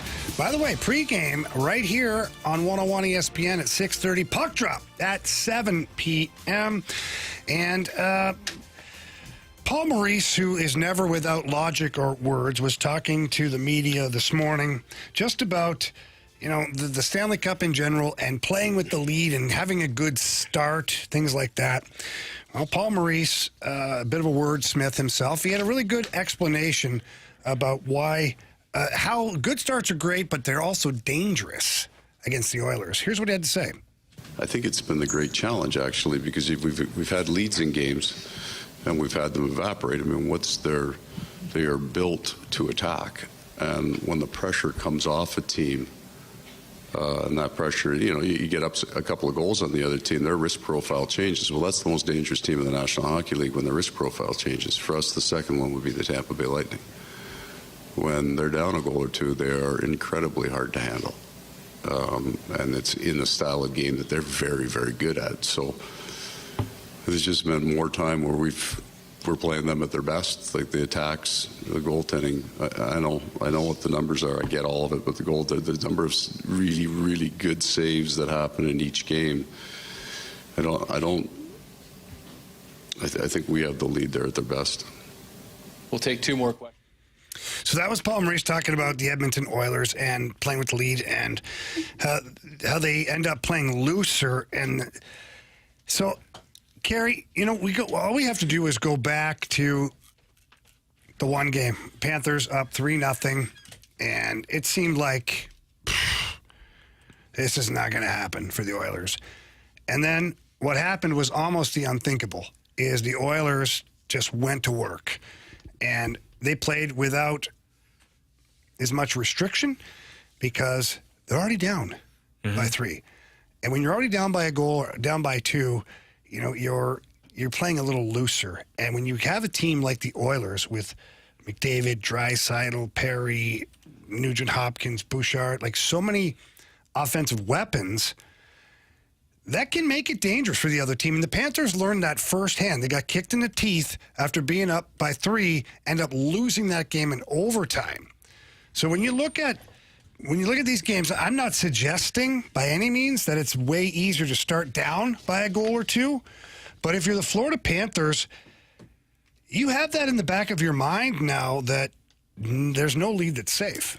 Yeah, I think that was coach speak. Like, I think Paul Maurice is, he's, as you said, he's a wordsmith. He knows how to... he's authentic, Carey. All coaches are liars. Every one of them. So I think that was coach speak. Oh, yeah, you don't want to get too ahead of yourself being up 3 goals. It's the toughest lead in all the sports. No, it's not. It's hard to be down 3-0 and going into the second period. And I've looked at it. The Oilers have... The Panthers have scored first in every game except for game 1, which means the Oilers are playing from behind in every game, which is essentially why they're losing the series, in my opinion. That's part of it. Like, they have made miraculous comebacks. They were down 3-0 in game, what was it, 4? And were able to come back and win that game. But that's a recipe for disaster. Your butt will be at home not celebrating, watching the Panthers have a parade if you allow them to continue to go up by 1, 2, 3 goals tonight.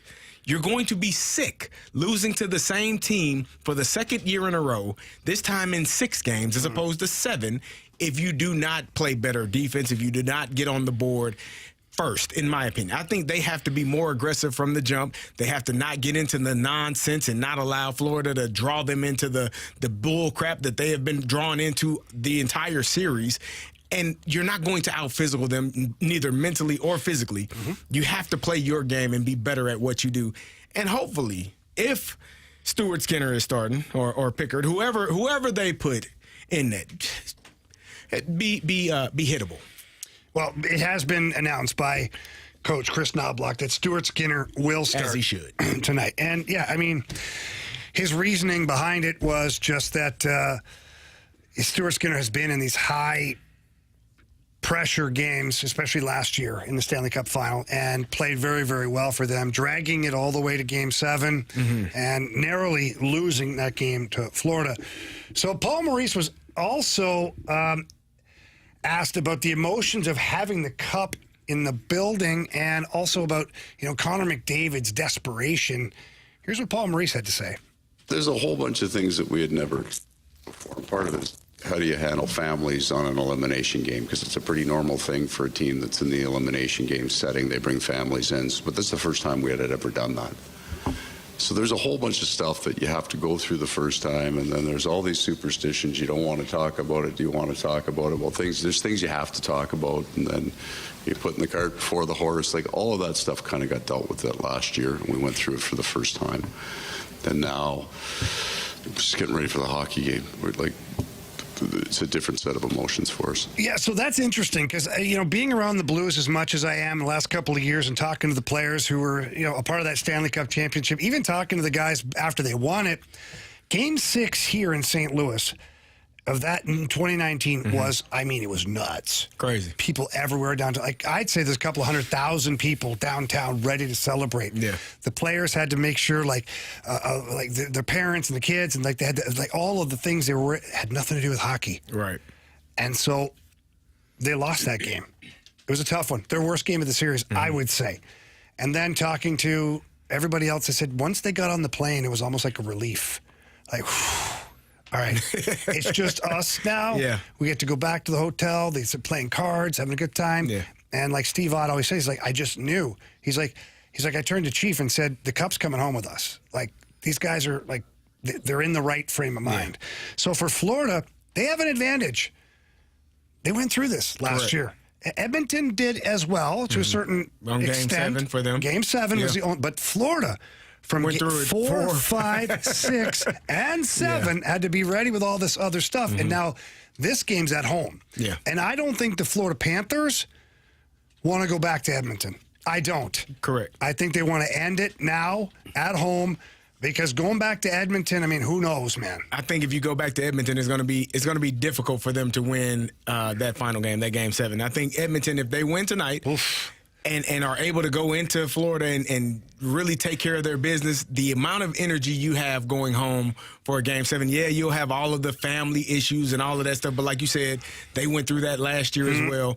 It is a lot. It is a lot to worry about, but the game has to be the most important thing. For me, when we played in the Super Bowl, it was, okay, Mom, I wasn't married, I'm not married now. Can you take care of all of this? I'll give you the information here. I don't be want my contact person. Do not call me. I don't have an answer for you. I don't know, and I don't want to answer. And I don't want. I got to worry about. I got things. I got things to focus on. So you kind of allocate those responsibilities to your wife or your trusted family member, and they take care of that. If Edmonton is able to win tonight, it's going to be Game 7 is going to be. It's going to be amazing. It's going to be tough, but Edmonton has to get out. They have to get out and be aggressive in that first one game. guy that's a big part of that is Connor McDavid. And I said it earlier, I got it wrong, but now it's we had some audio about Connor McDavid's desperation here.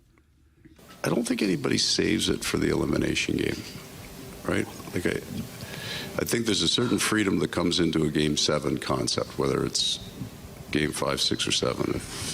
And that freedom allows them to start the game kind of with that attack mindset. And that will make them very dangerous right from the start. Yeah, so I don't, like Paul Maurice had said before, he said there's pressure every game. Desperation is there every game. Matthew Tkachuk said it well, too. They asked him about, Connor McDavid, he's desperate to win the cup. He said, yeah, he is. So are we. Yeah. So are we. And I think some people think that once you win it, some of the lion goes away in the belly, right? Yeah. Become more greedy. People become more greedy. Yeah. They want more. Need more. Yep. It's just like anything in life that you love, you want more of it. And I think that that's where the Panthers are right now. And at the flip side of that, the Oilers are starving for that success too. Yeah. It lines up to be an incredible game tonight in South Florida. They better come out early and get to it then. I'm going to be livid if they are down 2 goals with 8 minutes left in the first It's the worst lead in period. hockey, though. Of course. First lead in hockey, Carey. I'll take it. Again, tonight here on 101 ESPN, we'll be following the instant replay. We'll have pregame at 6:30, puck drop at 7. Going to be an awesome game, whether you're listening to it on the radio, watch on TV. Going to be a lot of fun. Certainly going to be a lot of fun to talk about tomorrow as well. All right, we come back here. We've got Beat the Streak and Bet the Board next on 101 ESPN.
ESPN Sports Center. I'm Andrew Marsh. It's time for a Sports Center update brought to you by Saliga Heating and Cooling. We just got done talking about Game 6 of the Stanley Cup Final. What to expect tonight between the Florida Panthers and the Edmonton Oilers. You can listen to that game right here on 101 ESPN with the pregame starting at 6:30. Puck drop is at 7. The Cardinals take on the White Sox tonight, looking to get back into the win column. Matthew Liberatore on the mound, going up against Shane Smith. First pitch tonight is at 6:40. If you missed anything from today's show, make sure you go to 101ESPN.com or check out the free Dobbs Tire and Auto Center's 101 ESPN mobile app. Just head to the podcast page. You'll find all of our shows there. And it's all brought to you by the Schaefer Door Company. It is time to beat the streak, and we will bet the board. That's coming up next right here in the Fast Lane. I'm Andrew Marsh. And the Sports Center update is brought to you by Saliga Heating and Cooling, a Daikin heating and air conditioning dealer.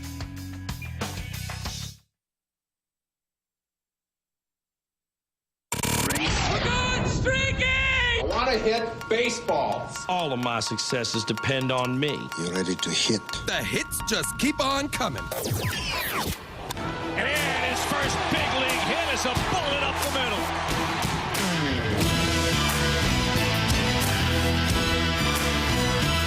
All right, we're back here in the Fast Lane. Time for Beat the Streak. Got our guy Justin on the line. Justin, how you doing, bud? Hey, how's it going, guys? Doing good. Good. Did you know you're one away from breaking the record for the listeners? I did not. Are you trying to jinx me right now? No, I just want to see how well you operate under pressure, buddy. You know, I heard you're a big game player. Well, we'll see. We'll see. All right. So, obviously, Justin goes first, right, Marshy? Justin is up first. He has a streak of 7. Anthony also has a streak of 7. I have a streak of 1, and you two are back to 0. Yeah, we know. Okay, Andrew? Thanks. Well, I should also have a streak of 7, but somebody, Bradford, didn't get, no, actually, that was my pick. That was your pick, That was buddy. my pick, Don't you sewer Bradford. Bradford actually got me back on the board. Goodness great. All right, Justin, who you got tonight? Hey, so this one was tough because I don't like any Cardinals players against a pitcher they've never seen before. Good point. But then again, the White Sox are terrible, so I didn't feel comfortable picking anybody there. So I'm just going to go with Donovan. He's in the leadoff spot. He's facing a righty.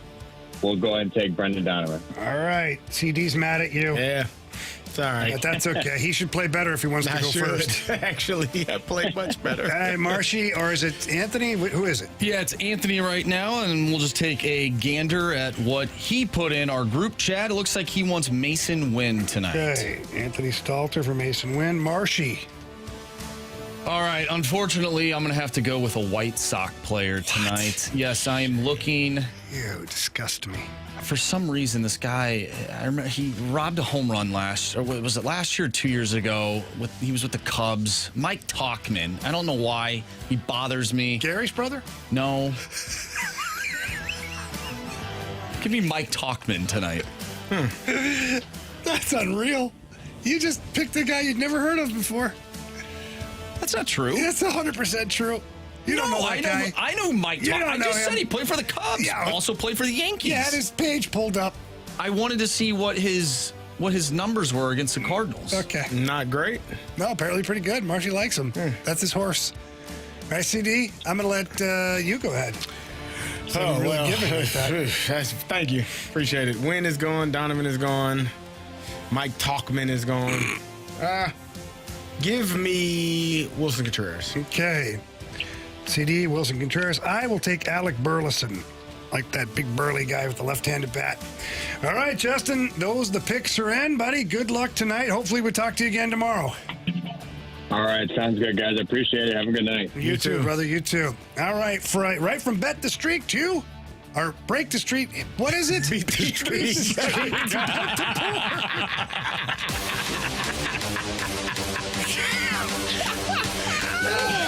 I'm Ron Burgundy. Screw you guys. I'll off 4 hours dealing with you two. All right, bet the board. Standings, please. Your Honor. Sorry, I'm just over here laughing at you. Me too. ready to be home. All right, let's take a look at these standings today. And unfortunately for you and I, Carey, this man, who doesn't even know the name of the segment, was the only one to hit last night. Beat the board. What? Beat the board. Jamie, you are now tied with me with 8 points. Ooh, baby. Does that mean I get to go first? No. Why not? He's first. He was already in first. But he just lost his bet. Yeah, Isn't that the strategy? He's still in the lead. First. But I'm in the lead. Those are the rules. No, I didn't make them. I didn't make Screw them. you, Carey. Why me? He's the one taking your bet. You're talking. Okay, I'll stop talking. Unfortunately, I can't ride with the Panthers for the reverse jinx tonight. Why? Because they're minus 170. However, if the Panthers do win, which I don't think they will, hopefully they don't, the man who will win the Conn Smythe will be Sam Bennett. Oh. So I'm going to take a Sam Bennett point tonight at minus 135. I think we're past the Are we? Yeah. All right, well, no. You know what? Why don't you go, Jamie, and I'll pick something else. Oh, go ahead. I'll pick something else. What's wrong with that bet? I'll pick something else. You know what's wrong with the bet. What's wrong with the bet? It's not what we need. And by we, I mean Marshy, Carey, Edmonton. It's not what we need. But Sam Bennett getting a point doesn't mean you win the game. That he shouldn't get any points. Neither should the Panthers. I got a new one.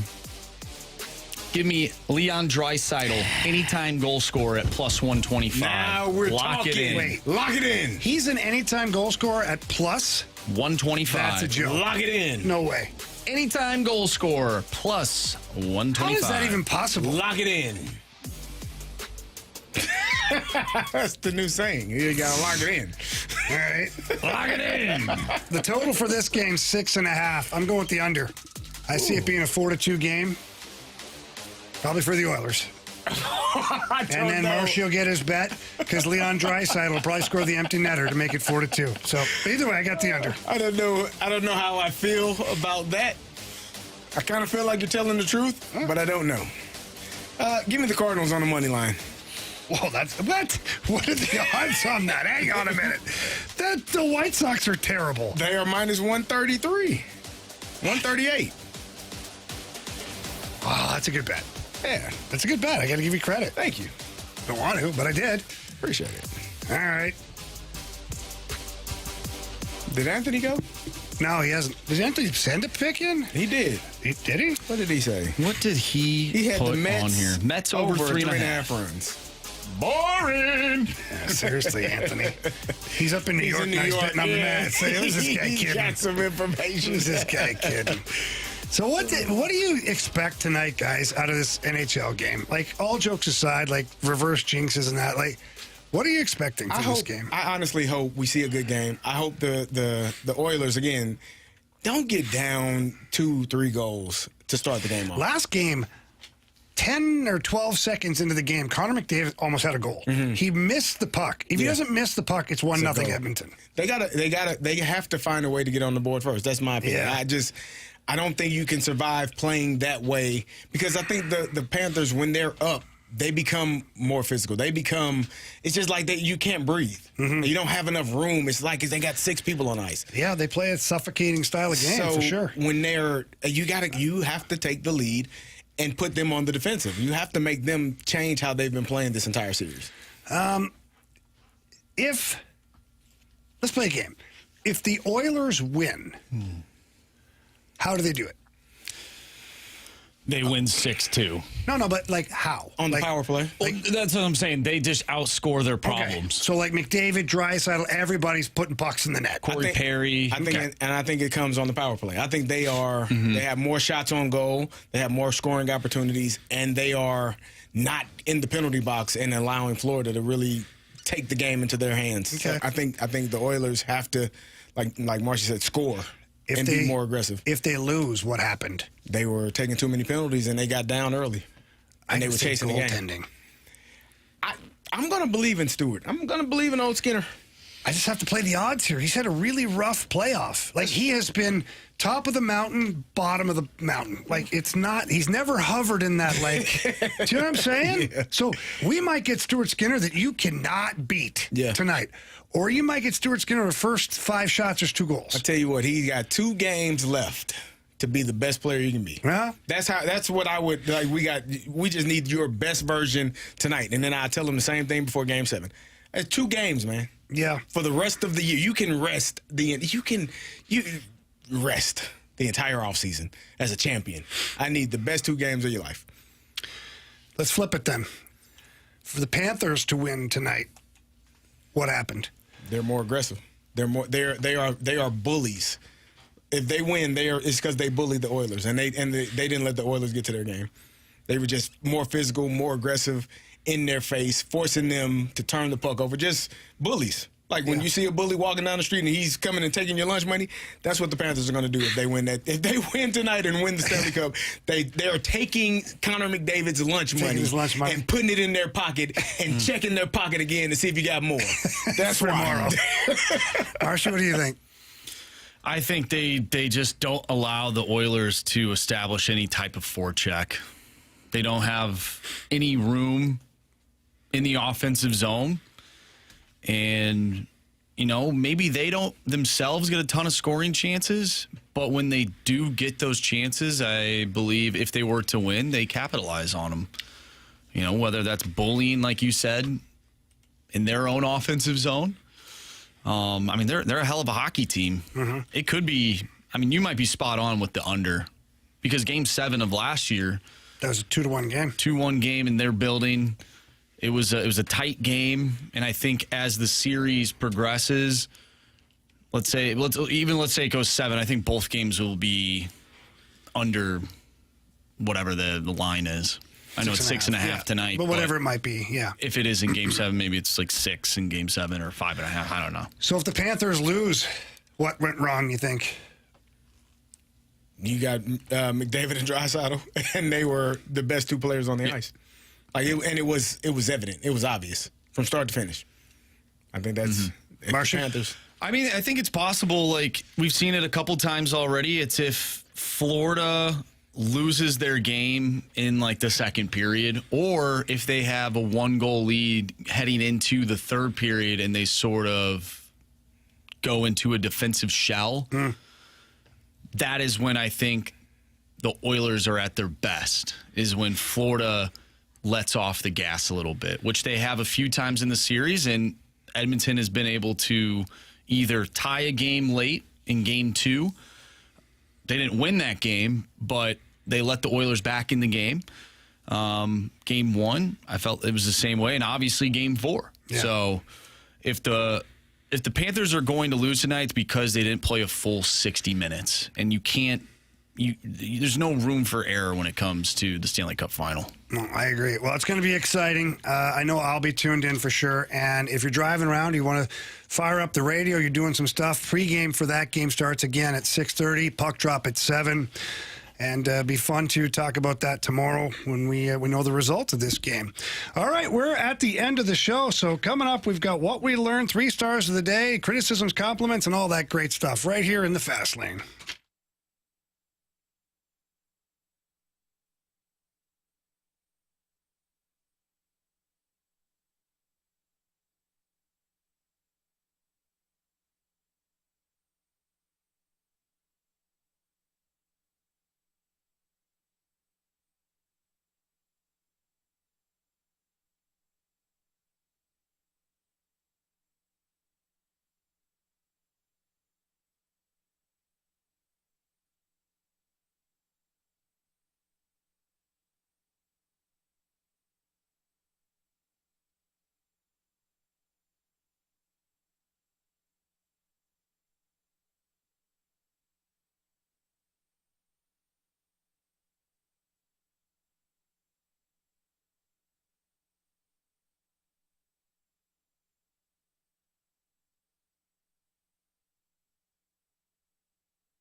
welcome back for the last segment of the day here in the Fast Lane. If you missed anything today, please don't forget to go back and listen to the podcast. That's brought to you by Schaefer Door Company. All right, gentlemen, what did we learn today quickly? I learned that discoverers can also be called explorers. Yes, they can. If you didn't hear that, check it out. First segment of the day. Yeah. Discoverers, explorers, discoverers. They're exploring and discovering. They sure are, Carey. One and the same. Yeah. Marshy? I learned that Carey's really quick when it comes to running. Yep. He sure is. 9 seconds and done. Yeah. Pretty quick. I learned that no matter how you try to spin anything or even offer any kind of logic to Oli Marmol not being the worst manager ever in Major League Baseball history, that you're probably just wrong in the eyes of a lot of people. But, hey, I tried. Yes. I tried. Did my best, guys. Yes. All right. Marshy, let's do, what do you want to do? 3 stars? Or criticisms, compliments? Yeah, one quick, I don't know if this is a criticism or compliment from the 910. If you ask Jamie what 2 + 2 is, you'll get a 45-minute answer on how he came up with 4. That's not true. Other people have been on this show, yes. Not me. It's time for the Fast Lane's 3 stars of the day. Presented by Circus Sports Illinois. Sports betting the way it should be. All right, our 3rd star of the day. I was real torn about this one, but it's Natalie Imbruglia. She was a little cutie back in the Torn. day. Great little song. Torn. Never heard Fantastic. it. Good. Our second... Download it. Check it out. All right. 2nd star of the day goes out to Carey's Cosmonauts. Yes. Yeah. Carey. Clearly. Don't think it would have mattered. Yes. Yeah, lost 4-2. You sure did. 1st star of the day goes out to the newest segment on this show called Break the Streak. Break the streak. You know what, guys? I'm doing the best I can here. Okay? Beat the board. At one point, I forgot I was driving. I left the wheel just go. I mean, it is what it is. Yeah. Our guy Anthony will be out till next week. So until then, you're forced to deal with whatever CD and I are doing here with Marshy. Enjoy it. All right. Again, Panthers-Oilers pregame at 6:30. Puck drop at 7. It's going to be a fun night of hockey for sure. Cardinals, White Sox tonight as well. Hopefully the Redbirds get back in the win column.